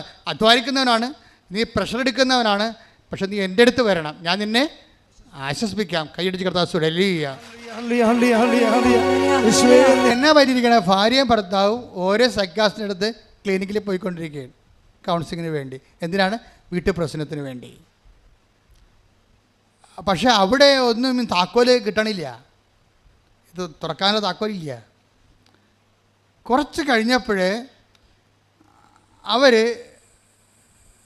ബൈ ചാൻസ് ആയിട്ടൊരു ഉടമ്പടി ധ്യാനം കൂടാൻ തയ്യാറായി. ഓൺലൈനിൽ ഒരു ഉടമ്പടി ധ്യാനം കൂടി. അപ്പോൾ അവർ പറയണത്, ഒരു ധ്യാനം കൂടിയപ്പോൾ നിവൃത്തിയിൽ കേടായി വന്നപ്പോഴാണ് ഇങ്ങനെ ഒരു, ഇത് ആരും പറഞ്ഞതല്ല, മൊബൈലേ വന്നപ്പോൾ അവർ കേട്ടതാ. കേട്ട ഉടനെ ഉടമ്പടി ധ്യാനത്തിന് അറിയാമല്ലോ, അതിൻ്റെതായിട്ടുള്ള അഭിഷേകം ഉണ്ടാകും എപ്പോഴും. ഈ അഭിഷേകത്തിൽ ഇവർ ട്രാങ്കുലിറ്റി ഫീൽ ചെയ്തു. ഇവർക്ക് ആ സാക്ഷ്യം നിങ്ങൾ ഇന്ന് കേൾക്കണം, ഇന്ന് അപ്പ് ചെയ്യുന്നുണ്ട്. അതായത് പെട്ടെന്ന് ഇവർ എത്രയോ ദിവസങ്ങളായി ഹൃദയത്തിൽ ഭാരവും കൊണ്ട് 5-10 ടൺ ഇങ്ങനെ ഹൃദയത്തിലിരിക്കണം, നിങ്ങുന്ന അവസ്ഥയാണ്. ഉറക്കമില്ലാതെ, സമാധാനമില്ലാതെ, ഭർത്താവും ഭാര്യയും തമ്മിൽ ധാരണയില്ലാതെ, എപ്പോഴും ഒരു വിഷയം. അപ്പോൾ ഉടനെ ഇവരെന്ത്, ഈ ഒറ്റ ധ്യാനം കൊണ്ട് ഇവർക്കൊരു അഭവമായിട്ടുള്ള ഒരു ആശ്വാസം കിട്ടും. അപ്പോൾ ഇവരതിനെ പറയണത് സാന്നിധ്യം എന്നാണ് പറയുന്നത്, സാക്ഷ്യത്തിൽ പറഞ്ഞിരിക്കുന്നത്. എനിക്ക് ദൈവത്തിൻ്റെ ഒരു സാന്നിധ്യം എൻ്റെ മനസ്സിൽ കിട്ടി ആ ധ്യാനം കൂടിയപ്പോൾ. അപ്പോഴാ ധ്യാനത്തിൽ എന്നിട്ട് അപ്പോഴെനിക്ക് മതി, ഇറ്റ്സ് ഓക്കെ, ഇത് മതിയല്ലോ എന്ന് വിചാരിച്ചുകൊണ്ട് ഇവൾ ധ്യാനങ്ങളൊക്കെ കൂടി. അപ്പോൾ എൻ്റെ ധ്യാനം കൂടി, വിജയകുമാർ സാറിൻ്റെ ധ്യാനം കൂടി. അങ്ങനെ അവരിതിൻ്റെ അകത്ത്, അപ്പോൾ ഇവൾ പറഞ്ഞ്, പക്ഷെ 3 ദിവസം കഴിഞ്ഞപ്പോൾ, അപ്പോൾ ഈ ധ്യാനം കൂടാൻ കാരണം, ധ്യാനം കൂടുന്ന സമയത്ത് ഒരു എടുത്ത് ഒരു ഓൺലൈൻ ഉടമ്പടി എടുത്ത് ധ്യാനം കണ്ടപ്പോൾ, ധ്യാനം അവർക്കൊരു ആന്തരികമായൊരു ഫീലിംഗ് കൊടുത്തപ്പോൾ അവരാദ്യം ചെയ്തത് എന്താണ്? ബാംഗ്ലൂരല്ലേ, ഇവിടം വരെ പെട്ടെന്ന് വരാൻ പറ്റത്തില്ലല്ലോ, അതുകൊണ്ട് അവർ ഓൺലൈൻ ഉടമ്പടി എടുത്ത്. ഓൺലൈൻ ഉടമ്പടി എടുത്തപ്പോൾ ഒരു ഫസ്റ്റ് സംഭവം നടന്ന് എന്താണ്? ഒരു പ്രസൻസ് ഫീൽ ചെയ്തു. ആദ്യം ആശ്വാസം, ധ്യാനം കൂടിയപ്പോൾ ആശ്വാസമാണ് തോന്നിയത്. അതിൻ്റെ ഒരു പ്രോസസ്സിങ് നോക്കണം, നല്ല രസമാണ്. ധ്യാനം കൂടിയപ്പോൾ അവർക്ക് ആശ്വാസം തോന്നി. പിന്നെ എന്ത് ചെയ്തു? അവരോട് ഓൺലൈൻ ഉടമ്പടി എടുത്തു. ഓൺലൈൻ ഉടമ്പടി എടുത്തപ്പോൾ ഇവർക്കുണ്ടായ മാറ്റം, ഒരു പ്രസൻസ് ഫീൽ ചെയ്യാൻ തുടങ്ങി. ആരോ എൻ്റെ ഉള്ളിലുണ്ട് എന്ന് പറയണേ. ഞാൻ സംസാരിക്കുന്നവരൊക്കെ എന്നോട് പറയണേ, നിൻ്റെ ഉള്ളിൽ എന്തോ ദൈവികത ഉണ്ടല്ലോ. അപ്പോൾ അവർക്ക് മനസ്സിലായി എന്തോ എനിക്ക് സംഭവിച്ചിട്ടുണ്ട് ഓൺലൈൻ ഉടമ്പടിയിലൂടെ. അവർ ആ ഹൈലി എഡ്യൂക്കേറ്റഡ് ആയത് കാരണം അതിൻ്റെ കണ്ടീഷൻസ് ആൻഡ് ടേംസ് എല്ലാം കൃത്യമായിട്ട് നോക്കിയാണ് ഫോളോ ചെയ്യണത്. ഫോളോ ചെയ്യണ സമയത്ത് അവൾ ചെയ്ത കാര്യം, ഈ പ്രസൻസ് നിലനിർത്താൻ വേണ്ടി പിന്നെ അടുത്ത നടപടി എന്താണെന്നാണ് ഇവിടെ ചിന്ത. ഓൺലൈൻ ഉടമ്പടിയിൽ പ്രസൻസ് കിട്ടി, സാന്നിധ്യം കിട്ടി ദൈവത്തിൻ്റെ. അപ്പോൾ ഒരു ശക്തിയും കിട്ടുമല്ല, മറ്റത് ആശ്വാസം മാത്രമാണ് കിട്ടിയത്. ഇപ്പോൾ ശക്തിയും കിട്ടി. അപ്പോൾ ഇനി അവളുടെ ലക്ഷ്യമെന്ന് പറയുന്നത്, ഇത് നല്ലൊരു പരിപാടി, നല്ലൊരു പാക്കേജാണ്. ഇനി ശക്തി എപ്പോഴും ഇങ്ങനെ സാന്നിധ്യം നിലനിർത്താൻ എന്താണ് പരിപാടിയെന്ന് ചിന്തിച്ചപ്പോൾ പെട്ടെന്ന് ഈ സാന്നിധ്യം അവളുടെ ഉള്ളിൽ നിന്ന് പോയി. സാന്നിധ്യം പോയി കഴിഞ്ഞപ്പോൾ അവൾക്ക് മനസ്സിലായി, എൻ്റെ പാപങ്ങൾ കൊണ്ടായിരിക്കും സാന്നിധ്യം പോയി. ഇവിടെയാണ് പാപത്തിൻ്റെ വിഷയം നമ്മൾ റെഫർ ചെയ്യണത്. ഇവിടെയാണ് ഈ പ്രസൻസും സിൻഫുൾനെസ്സും ഒരുമിച്ച് പോകത്തില്ല. നമുക്ക് സിൻഫുൾനെസ് ഉണ്ടെങ്കിൽ പ്രസൻസ് ഉണ്ടാകാൻ ഫീൽ ചെയ്യത്തില്ല. മനസ്സിലായില്ലേ? ഉടമ്പടി വരുന്നൊരു വിഷയം, പാപത്തെ നമുക്കങ്ങനെ ഒഴിവാക്കിക്കൊണ്ട് ഉടമ്പടിയിലേക്ക് പോകാൻ പറ്റത്തില്ല. ഉടമ്പടി വരുമ്പോൾ ഉടമ്പടിയിൽ വരണത് ഒന്ന് വചനത്തിൻ്റെ ആശ്വാസം ഉണ്ടാവും, രണ്ടാമത്തത് ദൈവത്തിൻ്റെ സാന്നിധ്യം ഉണ്ടാവും. പക്ഷേ സാന്നിധ്യം അങ്ങനെ നിലനിൽക്കത്തില്ല. കാര്യം എന്താണ്? നമുക്ക് പാപാവസ്ഥ ഉണ്ടെങ്കിൽ സാന്നിധ്യം നിലനിൽക്കത്തില്ല. അപ്പോൾ നിങ്ങൾ അക്രൈസ്തവരായിട്ടുള്ള സഹോദരൻ ഓർത്തും, ഞങ്ങൾ പാപാവസ്ഥയ്ക്ക് എന്ത് ചെയ്യാനാണ്? നിങ്ങൾ കംപ്ലീറ്റായിട്ട് പാപത്തെ ഉപേക്ഷിക്കണം. നിങ്ങൾ പാപത്തെ എന്തിനാണ്, പാപം കൊണ്ടുനടക്കാൻ എന്തിനാണ്? അപ്പോൾ പാപം എന്താണെന്ന് അറിയണം. പാപത്തെ നിങ്ങളെ വിശുദ്ധിയിലേക്ക് വരണം, അല്ലെങ്കിൽ സാന്നിധ്യത്തിൻ്റെ അകത്ത് ഒരു ഡിമിനിഷിങ് ഉണ്ടാവും. നിങ്ങൾക്ക് കുമ്പസാരിക്കാനും കൂദാശമൊന്നും ഇല്ലല്ലോ. അപ്പോഴേ നിങ്ങൾക്ക് ചെയ്യാവുന്നത് പാപാവസ്ഥ മാറ്റിയിട്ട്, പാപാവസ്ഥ എന്തിനാണ് മാറ്റണത്? വരപ്രസാദ അവസ്ഥ നിലനിൽക്കാൻ വേണ്ടിയാണ്.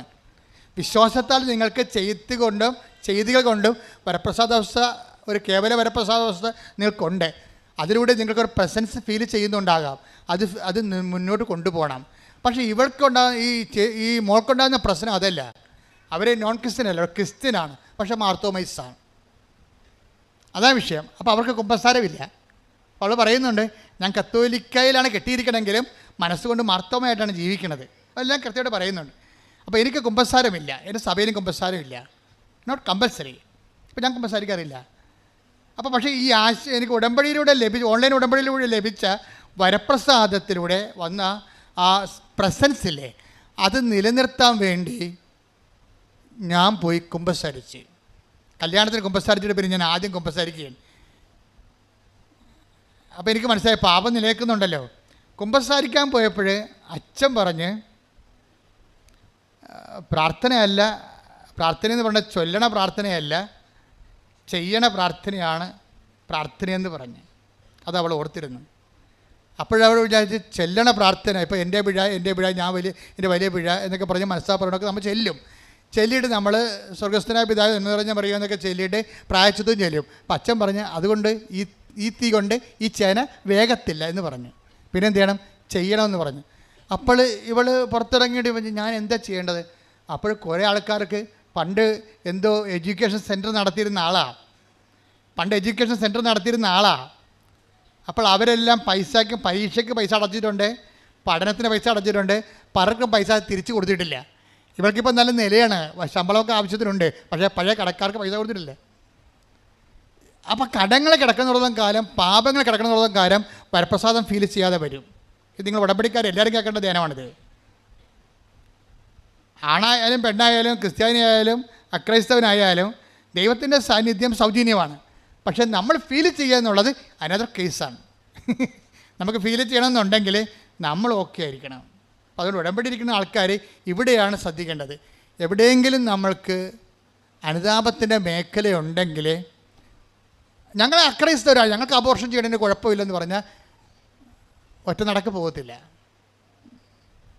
ദൈവപ്രസാദത്തിന് വേണ്ടി ദൈവം കൽപ്പിച്ചിരിക്കുന്ന പ്രമാണങ്ങൾ ഇവിടെയാണ് ശക്തമാകുന്നത്. എന്താണ്? കൊല്ലരുത്. ക്രിസ്തുവിൻ്റെ വരപ്രസാദം നിങ്ങൾക്ക് വേണമെന്നുണ്ടെങ്കിൽ അവൻ പറയണ പോലെ നിങ്ങൾ ചെയ്യണം. അല്ലാതെ നിങ്ങൾക്ക് തോന്നിയ പോലെ ജീവിച്ചിട്ട് ക്രിസ്തുവിൻ്റെ വരപ്രസാദം നിങ്ങൾ ഉടമ്പടി എടുത്തിട്ടുണ്ടെന്ന് പറഞ്ഞിട്ട് മസിൽ പെരുപ്പിച്ച് നടന്നിട്ട് കഥയില്ല. പ്രാർത്ഥിക്കുക, കർത്താവായ ദൈവമേ, ഉടമ്പടിയിൽ ലഭിക്കുന്ന വരപ്രസാദത്തിന് അന്വേഷണീയമായ വിശുദ്ധ ജീവിതം നയിക്കാൻ ഞങ്ങളെ അഭിഷേകം ചെയ്യണം.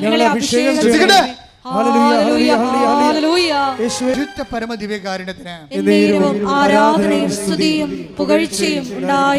എന്റെ പ്രിയപ്പെട്ടവരെ, ഇപ്പം നിങ്ങളെ ചില ആൾക്കാർ ചിന്തിക്കുന്നത് എന്ന് പരിശുദ്ധാത്മാവിനോട് പറയണം. എന്താ ചിന്തിക്കണമെന്നറിയാവോ? ഭയങ്കര അവസ്ഥയാണ് എൻ്റേത്, പാപകരമായ ജീവിതമാണ്, പണ്ടത്തെ പാപങ്ങൾ കുടിശ്ശികയുണ്ട്, ഞാനെങ്ങനെ ഗതി പിടിക്കാനാണെന്ന്. അപ്പോൾ പരിശുദ്ധാത്മാവ് നിങ്ങൾക്ക് തരുന്ന ഉത്തരവുണ്ട്, നീ കൃപയെ ഫോക്കസ് ചെയ്യുക. അതാണ് നേരത്തെ പറഞ്ഞത്. നീ പാപത്തെ ഫോക്കസ് ചെയ്യരുത്, നീ എന്ത് ചെയ്യണം? കൃപയെ ഫോക്കസ് ചെയ്യണം. നിൻ്റെ ഇനിയുള്ള എല്ലാ വചനവായനകളും, നീ ഇനിയുള്ള എല്ലാ സാധുക്ഷേമ പ്രവർത്തനങ്ങളും, നിൻ്റെ എല്ലാ പിഴുത പ്രവർത്തനങ്ങളും കൃപയെ ഫോക്കസ് ചെയ്യണം. കൃപയെ ഫോക്കസ് ചെയ്യുമ്പോൾ എന്ത് പറ്റും? പാപത്തെ സബ്സൈഡ് ചെയ്യും. കൃപ വർദ്ധിക്കുന്നിടത്ത് വെച്ച് എന്താ പറ്റണത്? പാപം സബ്സൈഡ് ആകും. പാപത്തെ ഫോക്കസ് ചെയ്യുമ്പോൾ പാപത്തെ നേരിട്ട് ഫോക്കസ് ചെയ്താൽ പറ്റത്തില്ല. ഞാൻ പിടിച്ചു നിൽക്കും. ചില ആൾക്ക് നോൻപിന് വെള്ളം അടിക്കാതെ നിർത്തിയിട്ട് നോൻപിന് ഞാൻ പിടിച്ചു നിൽക്കുമെന്ന് പറഞ്ഞിട്ട് ഈസ്റ്റർ കഴിയുമ്പോൾ ബാക്കി കുടിച്ച് അത്രയും നാൾ കുടിക്കാതിരുന്ന മൊത്തം വലിച്ചു കയറത്തില്ലേ? അങ്ങനെ പിടിച്ചു നിൽക്കാൻ പറ്റത്തില്ല. അത് നിങ്ങൾ കള്ളിനെ മദ്യത്തെ ഫോക്കസ് ചെയ്യുന്നതുകൊണ്ടാണ്. നിങ്ങൾ കൃപയെ ഫോക്കസ് ചെയ്യണം. ക്രിസ്തുവിൻ്റെ കൃപയിൽ എന്നെ പങ്കാളിയാക്കണമേ. അതിന് ക്ഷമിക്കാം, കൊടുക്കാം, പരിഹാരം പരിഹാരം ചെയ്യാം. എനിക്ക് കൃപ കിട്ടിയാൽ മതി. പ്രാർത്ഥിക്കുക, കർത്താവേ, നീ നേടിയെടുത്ത കൃപയാൽ എനിക്ക് കർമാവകാശം തരണമേ.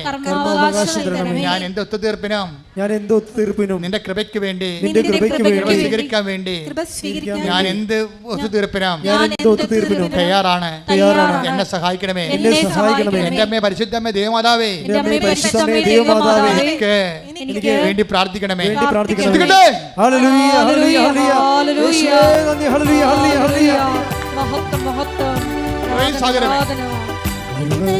സാഗരമേ ശോകക്കൊടുമ്പയിലേറിടുമ്പോ, കരുണയിൻ സാഗരമേ ശോകക്കൊടുമ്പയിലേറിടുമ്പോ, മേഘത്തിൻ തള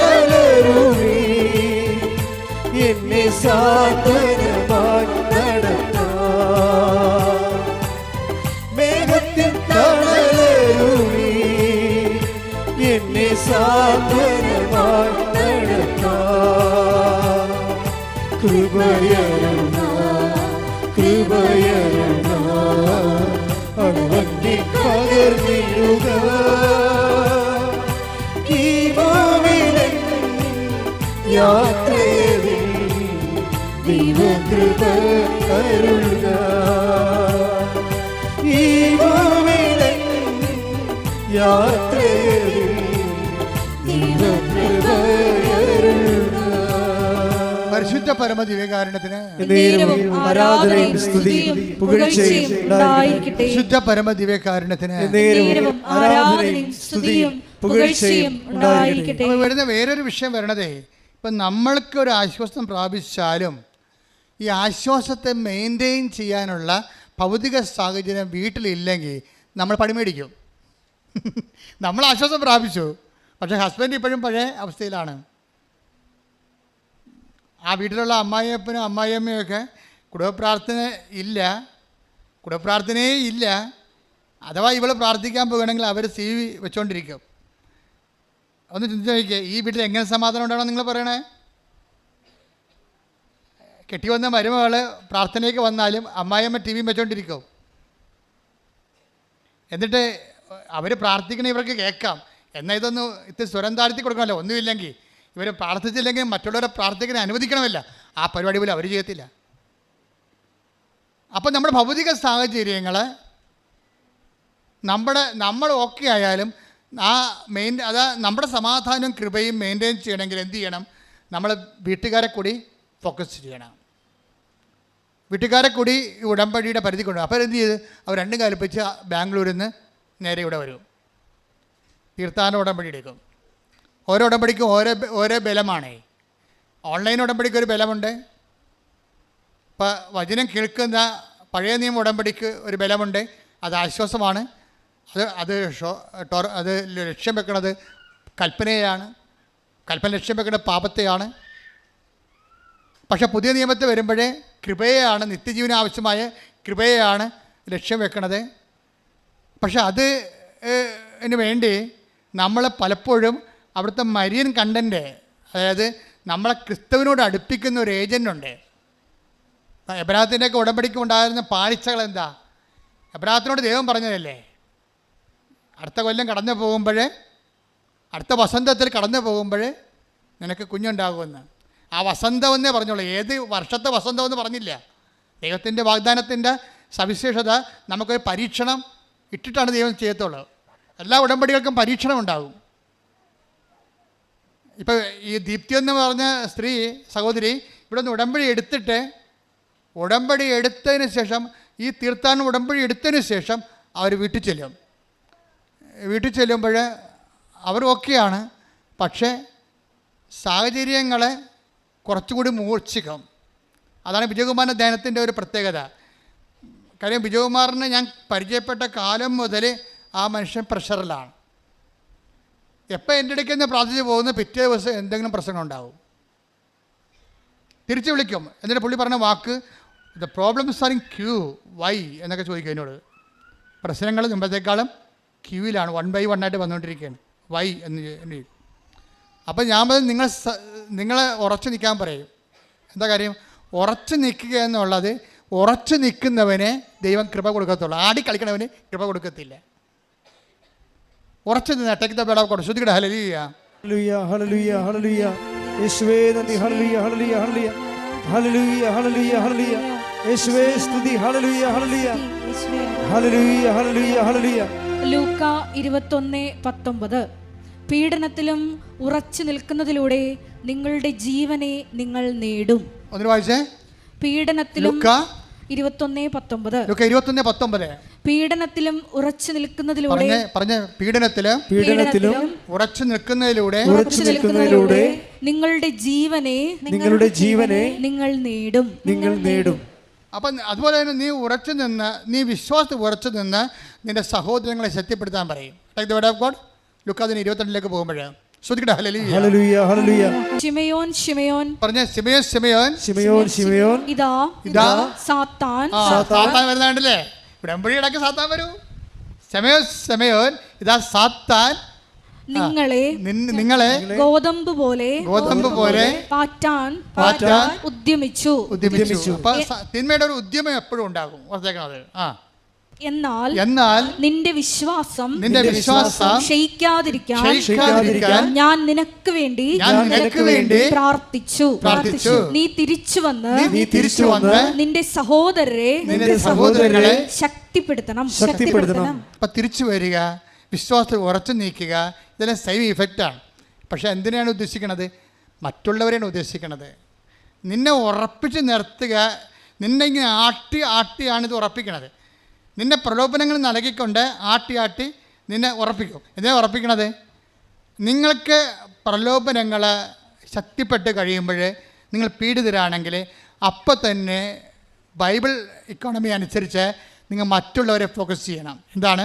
നിങ്ങളെ ഫോക്കസ് ചെയ്യരുത്. എന്താ ചെയ്യേണ്ടത്?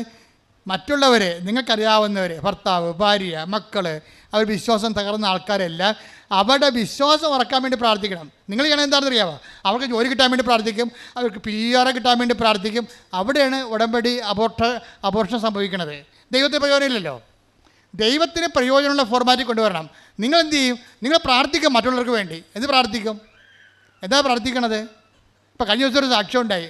ഒരു അമ്മ സാക്ഷ്യം പറഞ്ഞതാണ്, ഞാൻ കൃപാസനം മാതാവിനെ വെറുത്തു. മാതാവേ, അതോടുകൂടി അരിമുട്ടിപ്പോയി.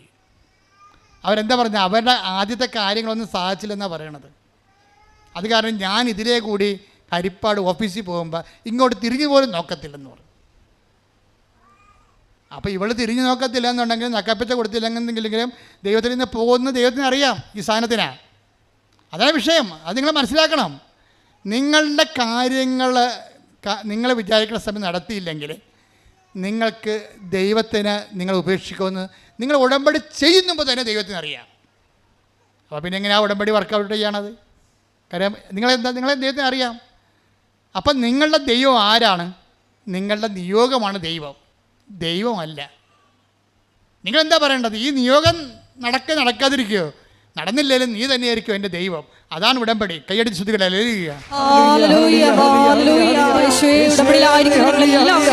ദൈവത്തെ ലക്ഷ്യം വെച്ച് മുന്നേറുവാൻ ഈ ആരാധനയിലൂടെ അഭിഷേകം ചെയ്യണമേ.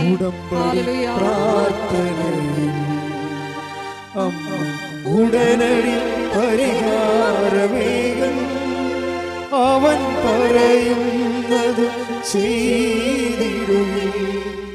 ജീവിതം ധന്യമായി തീർന്നിടും. എൻ്റെ ദൈവം സ്ഥാപിച്ച ഉടമ്പടിയുടെ അൾട്ടിമേറ്റ് എൻഡെന്ന് പറയണത്, നിയോഗം എന്ന് പറയണത് ക്രിസ്തുവാണ്. അല്ല നിങ്ങൾ സിൽവർ ഗ്രേ ആണ് ഉടമ്പടിയാന്ന് പറഞ്ഞിട്ട് കാര്യം. എനിക്ക് സിൽവർ ഗ്രേ ഉടമ്പടി കാണുമ്പോൾ തന്നെ എനിക്ക് പറയാൻ തുടങ്ങും. ആൾ സിൽവർ ഗ്രേ ആണ്, പക്ഷേ ഞാൻ ഈ സിൽവർ ഗ്രേക്കാരോട് സംസാരിക്കത്തില്ല. എന്താ കാര്യം? ആ കാരണമുണ്ട്. ഈ സിൽവർ ഗ്രേ ആയിട്ട് ഇപ്പോഴും ഇവർ ആട് പ്രസവിക്കണം, അമ്മ പ്രസവിക്കണം പറഞ്ഞ് നടക്കുക നാളെ ഇല്ലാത്തവർക്ക്. അപ്പം അതിനർത്ഥം ഇവരുടെ ഉടമ്പടിയിൽ എവിടെയോ ഇവർ കളങ്കം ഉണ്ടാക്കിയിട്ടുണ്ട്. നിങ്ങൾക്കറിയാമല്ലോ, ഇവിടെ സത്യസന്ധമായ ഉടമ്പടി എടുക്കുന്നവർ അവരൊരു ടൈം കഴിഞ്ഞാൽ പിന്നെ അവരുടെ ആവശ്യങ്ങൾ വെക്കത്തില്ല. അവർ ദൈവത്തിന് പ്രാധാന്യം കൊടുക്കും. ഇപ്പോഴും സിൽവർ ഗ്രേക്കാരനും വസ്തുവിക്കണം പറഞ്ഞ് നടക്കണമെന്ന് പറഞ്ഞാൽ എന്തൊരു നാണക്കേടാണ്.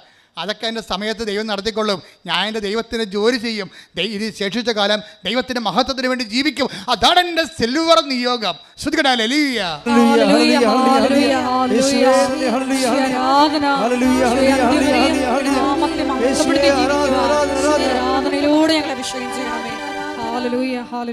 സിൽവർ ഗ്രേ എന്ന് പറയുമ്പോൾ നിങ്ങൾക്കറിയാവില്ല, നമുക്ക് കൈ കഴുകി തുടരേണ്ട ആൾക്കാരാണെന്നാണ് ഞാൻ ഉദ്ദേശിച്ചിരിക്കുന്നത്. അല്ല ഇപ്പോഴും നാട്ടിൽ സ്ഥലം മേടിക്കണം, ജെട്ട് നടപടിയാണെന്ന് പറഞ്ഞ് മുങ്ങിക്കൊണ്ട് നടക്കുന്ന ആൾക്കാരല്ല. അങ്ങനെയുള്ളവർക്ക് ഇവിടെ ഇനിയും ഭൗതിക നിയോഗങ്ങളുമായിട്ടാണ് അവർ ഉടമ്പടി ചെയ്യണമെങ്കിൽ ഞാൻ പറയും അവർക്ക് ഉടമ്പടി ചേഞ്ച് ചെയ്ത് കൊടുക്കരുതെന്ന് പറയും. എന്താ കാര്യം? അങ്ങനെ പച്ചയും മഞ്ഞയും നീലയും മാറണതല്ല ഉടമ്പടി ജീവിതമാണ്. ഓരോ ഘട്ടം കഴിയുമ്പോഴും അവൻ ദൈവത്തിലേക്ക് വളർന്നുകൊണ്ടേയിരിക്കും. ഓരോ ഘട്ടം കൂടി കഴിയും തോറും അവർ മറ്റുള്ളവരെ കൂടി ദൈവത്തിലേക്ക് കൊണ്ടുവരും. മറ്റുള്ളവരാണ് പ്രശ്നം. നിങ്ങൾ എന്തുമാത്രം മാനസികമായി ക്ലേശിക്കുന്നവരാണോ അതിൻ്റെ അർത്ഥം മറ്റുള്ളവരിലേക്ക് തിരിയൂ, അവരുടെ വിശ്വാസം സംരക്ഷിക്കുമെന്നാണ്. അതാണ് 22:31 ലുക്ക 22:32. ശിമയോൻ, സാത്താൻ നിന്നെ ഗോതമ്പ് മണി പോലെ പാറ്റാൻ നോക്കുന്നു. I was praying for you. അപ്പം നീ ഇനി പ്രാർത്ഥിക്കേണ്ട കാര്യമില്ല. നിനക്ക് ഈ ഉടമ്പടിയിൽ ഇരുന്നിട്ടും നിനക്ക് പ്രലോഭനങ്ങളും പ്രശ്നങ്ങളും ഉണ്ടെങ്കിൽ I will pray for you, നിൻ്റെ കാര്യം ഞാൻ നോക്കാം, ഈ മറിയം പോലും ആവശ്യമില്ല. പക്ഷേ നീ എന്ത് ചെയ്യണം? മറ്റുള്ളവരുടെ കാര്യം തിരക്കണം, അവരുടെ വിശ്വാസം സംരക്ഷിക്കണം, അവരെ വിശ്വാസത്തിൽ നിർത്തണം, അവരെ കൃപയിൽ വളർത്തണം. കൈയടിച്ച് ശ്രദ്ധിക്കട്ടെ. ഹല്ലേലൂയ. എൻ്റെ പ്രിയപ്പെട്ടവരെ, ഇപ്പം കാര്യങ്ങൾ ഏറെക്കുറെ ധാരണ എത്തിയില്ലേ? അപ്പോൾ ഈ മകൾ വന്ന് തീർത്ഥാടന ഉടമ്പടി ചെയ്തിട്ട് തിരിച്ചു പോകും. തിരിച്ചു പോകുമ്പോൾ വീണ്ടും കുടുംബത്തിൻ്റെ ഭാഗത്തുനിന്നും ഭർത്താവിൻ്റെ ഭാഗത്തുനിന്നും ഭൗതിക സാഹചര്യം മാറിയിട്ടില്ലല്ലോ, അത് വീണ്ടും മോശമാകും, വളരെ മോശമാകും. അപ്പം മോശമാകുമ്പോഴേ ഇവളെ പിടിച്ചു നിർത്തണം വിജയകുമാർ സാറിൻ്റെ ധ്യാനമാണ്. സാറെന്താ പറഞ്ഞിരിക്കണത്? നിങ്ങൾ ഉടമ്പടി എടുത്താൽ ഓർക്കുക, അടുത്ത കുറച്ച് ദിവസത്തേക്ക് പുതിയ പ്രശ്നങ്ങളുണ്ടാകും. അത് നിങ്ങളെ അതുകൊണ്ട് അവളെ പിടിച്ചു ചെയ്യുന്നു. ഉടനെ അവൾ പിടിച്ചു ചെയ്യുന്നു. വീട്ടിലെ പ്രശ്നങ്ങൾ മുമ്പത്തെ രൂക്ഷമാണ്. ഭർത്താവിന് മാറിയിട്ടില്ല, ഭർത്താവിൻ്റെ അമ്മ മാറിയിട്ടില്ല, കുടുംബം മാറിയിട്ടില്ല. പക്ഷെ അവൾ പ്രാർത്ഥിക്കാൻ തുടങ്ങി. പക്ഷെ അവൾ പ്രാർത്ഥിക്കാൻ തുടങ്ങി, അവളുടെ മനസ്സിൽ തോന്നി, അമ്മായിയമ്മ പല ഇഷ്യൂസ് ഉണ്ടാക്കിയിട്ടുണ്ട്, ഞാൻ കാരണം തന്നെയാണ് ഭർത്താവിന് ഭ്രാന്ത് വന്നതെന്ന് അല്ല മാനസിക രോഗം വന്നതെന്ന് പറഞ്ഞു വരുത്തി അവരാണ്. ഞാൻ വീട്ടിൽ നിന്ന് ഇറങ്ങി കൊടുക്കേണ്ട ഒരു അവസ്ഥ വരികയാണ്. പക്ഷെ ഞാൻ പോയി കുമ്പസാരിച്ചതിന് ശേഷം ഞാൻ വന്ന് ഉടമ്പടി നിർവർത്തിക്കുമെന്ന് പറഞ്ഞു. അവിടെ പോയി പോയി കുമ്പസാരിക്കും. അവരുടെ കയ്യിൽ നിന്ന് വല്ല മിസ്റ്റേക്ക് വന്നിട്ടുണ്ടെങ്കിൽ അത് കുമ്പസാരിച്ചിട്ട് പാപക്ഷമ സ്വീകരിക്കും. എന്നിട്ട് പോയി ഡ്രസ്സൊക്കെ വാങ്ങിച്ചു കൊണ്ടുവന്ന് അമ്മയ്ക്ക് കൊടുത്തിട്ട് പറയും, അമ്മേ എൻ്റെ കയ്യിൽ നിന്ന് വല്ല അബദ്ധവും പറ്റിയിട്ടുണ്ടെങ്കിൽ എന്നോട് ക്ഷമിക്കണം. ഒരു കുമ്പസാരത്തിൻ്റെ പോക്ക് കണ്ടില്ലേ? അന്ന് അവൾ കുടുംബപ്രാർത്ഥന നടത്തുമ്പോൾ അമ്മ TV ഓഫ് ചെയ്ത് അവിടെ കൂടെ നിന്ന് പ്രാർത്ഥിക്കും. പിന്നെ അവൾ പറയും, എൻ്റെ കുഞ്ഞിൻ്റെ കൂടെ ബർത്ത്ഡേക്ക്, എൻ്റെ കുഞ്ഞിന് 4 വയസ്സുണ്ട്, എൻ്റെ കുഞ്ഞിൻ്റെ കൂടെ ബർത്ത്ഡേക്ക് ഒരിക്കലും എനിക്ക് കുഞ്ഞിനെ ഒന്ന് പള്ളിയിൽ കൊണ്ടുപോകാൻ തോന്നിയിട്ടുണ്ട്, പക്ഷേ എനിക്ക് പറ്റിയിട്ടില്ല. ഭർത്താവ് കുഞ്ഞിനോട് ഭയങ്കര പൊസസീവാണ്, നീ പോ അവനെ കൊണ്ടുപോകണ്ടെന്ന് പറയും. പക്ഷെ ഞാൻ കുമ്പസാരിച്ച് വന്നു കഴിഞ്ഞപ്പോൾ അവൻ്റെ ബർത്ത്ഡേ ആയി. അപ്പോൾ അവൻ്റെ അമ്മ കിടക്കുമ്പോഴും ഭർത്താവ് കുഞ്ഞിനെ സൂക്ഷിക്കുന്നുണ്ട്. അപ്പോൾ കുഞ്ഞിനെ അവളെ എടുത്തിട്ട് പറഞ്ഞ്, ഇന്ന് ബർത്ത്ഡേ ആണ്, പള്ളി കൊണ്ടുപോട്ടെ എന്ന്. അയാൾ ഒന്നും വേണ്ടിയില്ല, ഞാൻ കുഞ്ഞിനെ പള്ളി കൊണ്ടുപോകുന്നു. എന്നിട്ട് കാറിൽ കൊണ്ടുവന്ന് ഞാൻ ഡ്രൈവ് ചെയ്ത് കുഞ്ഞിനെ കുർബാന കൊണ്ടുവന്ന് കുർബാന കഴിഞ്ഞപ്പോൾ എന്നെ ഓർത്ത്, എൻ്റെ ജീവിതത്തിൽ എൻ്റെ കുഞ്ഞിനെ ഞാൻ കൊടുത്ത ഏറ്റവും വലിയ ബർത്ത്ഡേ ഗിഫ്റ്റാണ് ഈശോനെ കാണിച്ചതെന്ന്. ഉടമ്പടി ഒരു സ്വർഗയാത്രയാണ് ശരിക്കും പറഞ്ഞാൽ, സന്തോഷത്തിൻ്റെയും കൃപയുടെയും സ്വർഗയാത്ര. നിങ്ങൾക്കത് അവകാശമാകട്ടെ എന്ന് പ്രാർത്ഥിക്കുന്നു. ശ്രുതികളെ ഹല്ലേലൂയ.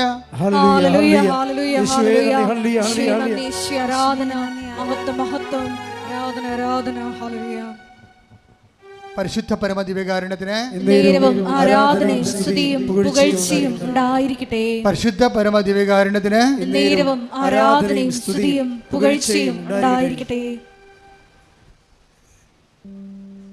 മക്കളെ, രോഗസൗഖ്യ പ്രാർത്ഥന സമയമാണ്. കർത്താവ് നിങ്ങളെ തൻ്റെ തിരുമുറുമാറുന്ന ആണിപ്പെടുതാറുന്ന അത്ഭുത കരം കൊണ്ട് നിങ്ങളെ തൊടുന്ന സമയമാണ്. നിങ്ങൾക്ക് സ്നേഹവും വിശ്വാസവും ഉണ്ടായിരിക്കട്ടെ. പരിശുദ്ധമ്മ നിങ്ങൾക്ക് വേണ്ടി തീവ്രമായ രീതിയിൽ മാധ്യസ്ഥം വഹിക്കുന്ന സമയമാണ്. ഹൃദയത്തിലെ ദൈവസ്നേഹം നിറഞ്ഞുകൊണ്ട് സ്തുതിക്കട്ടെ. ഹല്ലേലൂയ, ഹല്ലേലൂയ, ഹല്ലേലൂയ, ഹല്ലേലൂയ. മഹത്വം, മഹത്വം, ആരാധന, ആരാധന. ഹല്ലേലൂയ, ഹല്ലേലൂയ. യേശുവേ നന്ദി, യേശുവേ ആരാധന. ഹല്ലേലൂയ, ഹല്ലേലൂയ. മഹത്വം, മഹത്വം. അച്ഛൻ പ്രാർത്ഥിക്കുമ്പോൾ നിങ്ങൾ തീവ്രമായിട്ട് ശ്രദ്ധിച്ചുകൊണ്ടിരിക്കണം. ഞാൻ എല്ലാ വിഷയങ്ങളെയും സംബന്ധിച്ച് പ്രാർത്ഥിക്കും.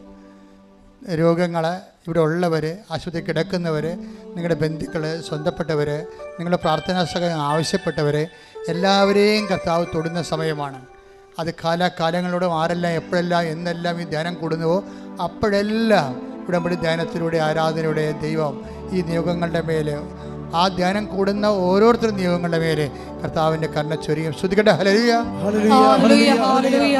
മഹത്വം, മഹത്വം, ആരാധന, ആരാധന. ഹല്ലേലൂയ. യേശുവേ നന്ദി, യേശുവേ ആരാധന. ഹല്ലേലൂയ, ഹല്ലേലൂയ. മഹത്വം, മഹത്വം, ആരാധന, ആരാധന. ഹല്ലേലൂയ, ഹല്ലേലൂയ. ശ്രുതിക്കട്ടെ ഭാഷാപരത്തോടെ. കർത്താവിൻ്റെ ഉന്നതമായ നാമത്തിന് സ്തോത്രം ചെയ്യുന്നു. കർത്താവിൻ്റെ വിശുദ്ധ പൗരോഹിത്യത്തെ മഹത്വപ്പെടുത്തണം. കർത്താവ് സഭയിലുള്ള സാന്നിധ്യം പ്രകടമാക്കണം. 38 വർഷം ഞാൻ അർപ്പിച്ച കൃപാന്റെ യോഗ്യതയാൽ കൃപാസന അൾത്താറെ ജീവനോടെ പ്രത്യക്ഷപ്പെട്ട പരിശുദ്ധ അമ്മയുടെ മാധ്യസ്ഥത്താൽ കർത്താവിൻ്റെ തിരുമുറുപാർന്ന് വലതുകരത്താൽ ആണിപ്പെടുത്താറുന്ന അത്ഭുത കരത്താൽ ഓരോ മകനെയും മകളെയും സ്പർശിക്കണമേ. ഉച്ച മുതൽ ഉള്ളങ്കാൽ വരെ കർത്താവ് രക്തം പടരട്ടെ. എല്ലാ ആന്തരിക അവയവങ്ങളിലും കൊശങ്ങളിലും ഞരമ്പുകളിലും കർത്താവ് രക്തം പടരട്ടെ. ക്യാൻസർ 4th സ്റ്റേജ് കർത്താവിൻ്റെ നാമത്തിൽ വിശുദ്ധ രക്തം കഴുകപ്പെടട്ടെ. കരൾ രോഗങ്ങൾ, കിഡ്നി രോഗങ്ങൾ കർത്താവിൻ്റെ നാമത്തിൽ സൗഖ്യപ്പെടട്ടെ. എൻ്റെ കർത്താവിന് ഉന്നതമായ നാമത്തിൽ ജോലി ഇല്ലാത്തവർ, വീടില്ലാത്തവർ, വഴിയില്ലാത്തവർ, പരീക്ഷയിൽ തോറ്റവർ, വീണ്ടും എഴുതുന്നവർ, എഴുതാൻ പോകുന്നവർ, ഇൻ്റർവ്യൂ കാത്തിരിക്കുന്നവർ, റിസൾട്ട് കാത്തിരിക്കുന്നവർ, ഇവാലുവേഷൻ കൊടുത്തിട്ടുള്ളവർ, പരീക്ഷയ്ക്ക് വേണ്ടി ഒരുങ്ങുന്നവർ, യേശു ക്രിസ്തുവിൻ്റെ ശക്തിയാൽ ദൈവിക ശക്തി നിറയട്ടെ. അമ്മേ, പരിശുദ്ധമ്മേ, ദൈവമാതാവേ, ധനായിനെ പോലെ എല്ലാ മക്കൾക്കും വേണ്ടി പ്രാർത്ഥിക്കണമേ. എല്ലാ നിശ്വാസങ്ങളും, എല്ലാ സങ്കടങ്ങളും കർത്താവേ വലിയ അടയാളങ്ങളോട് ദൈവത്തിന്റെ മഹത്വമായി മാറട്ടെ. ശ്രുതികട്ടെ. ഹല്ലേലൂയ, ഹല്ലേലൂയ, മഹത്വം, മഹത്വം, ആരാധന.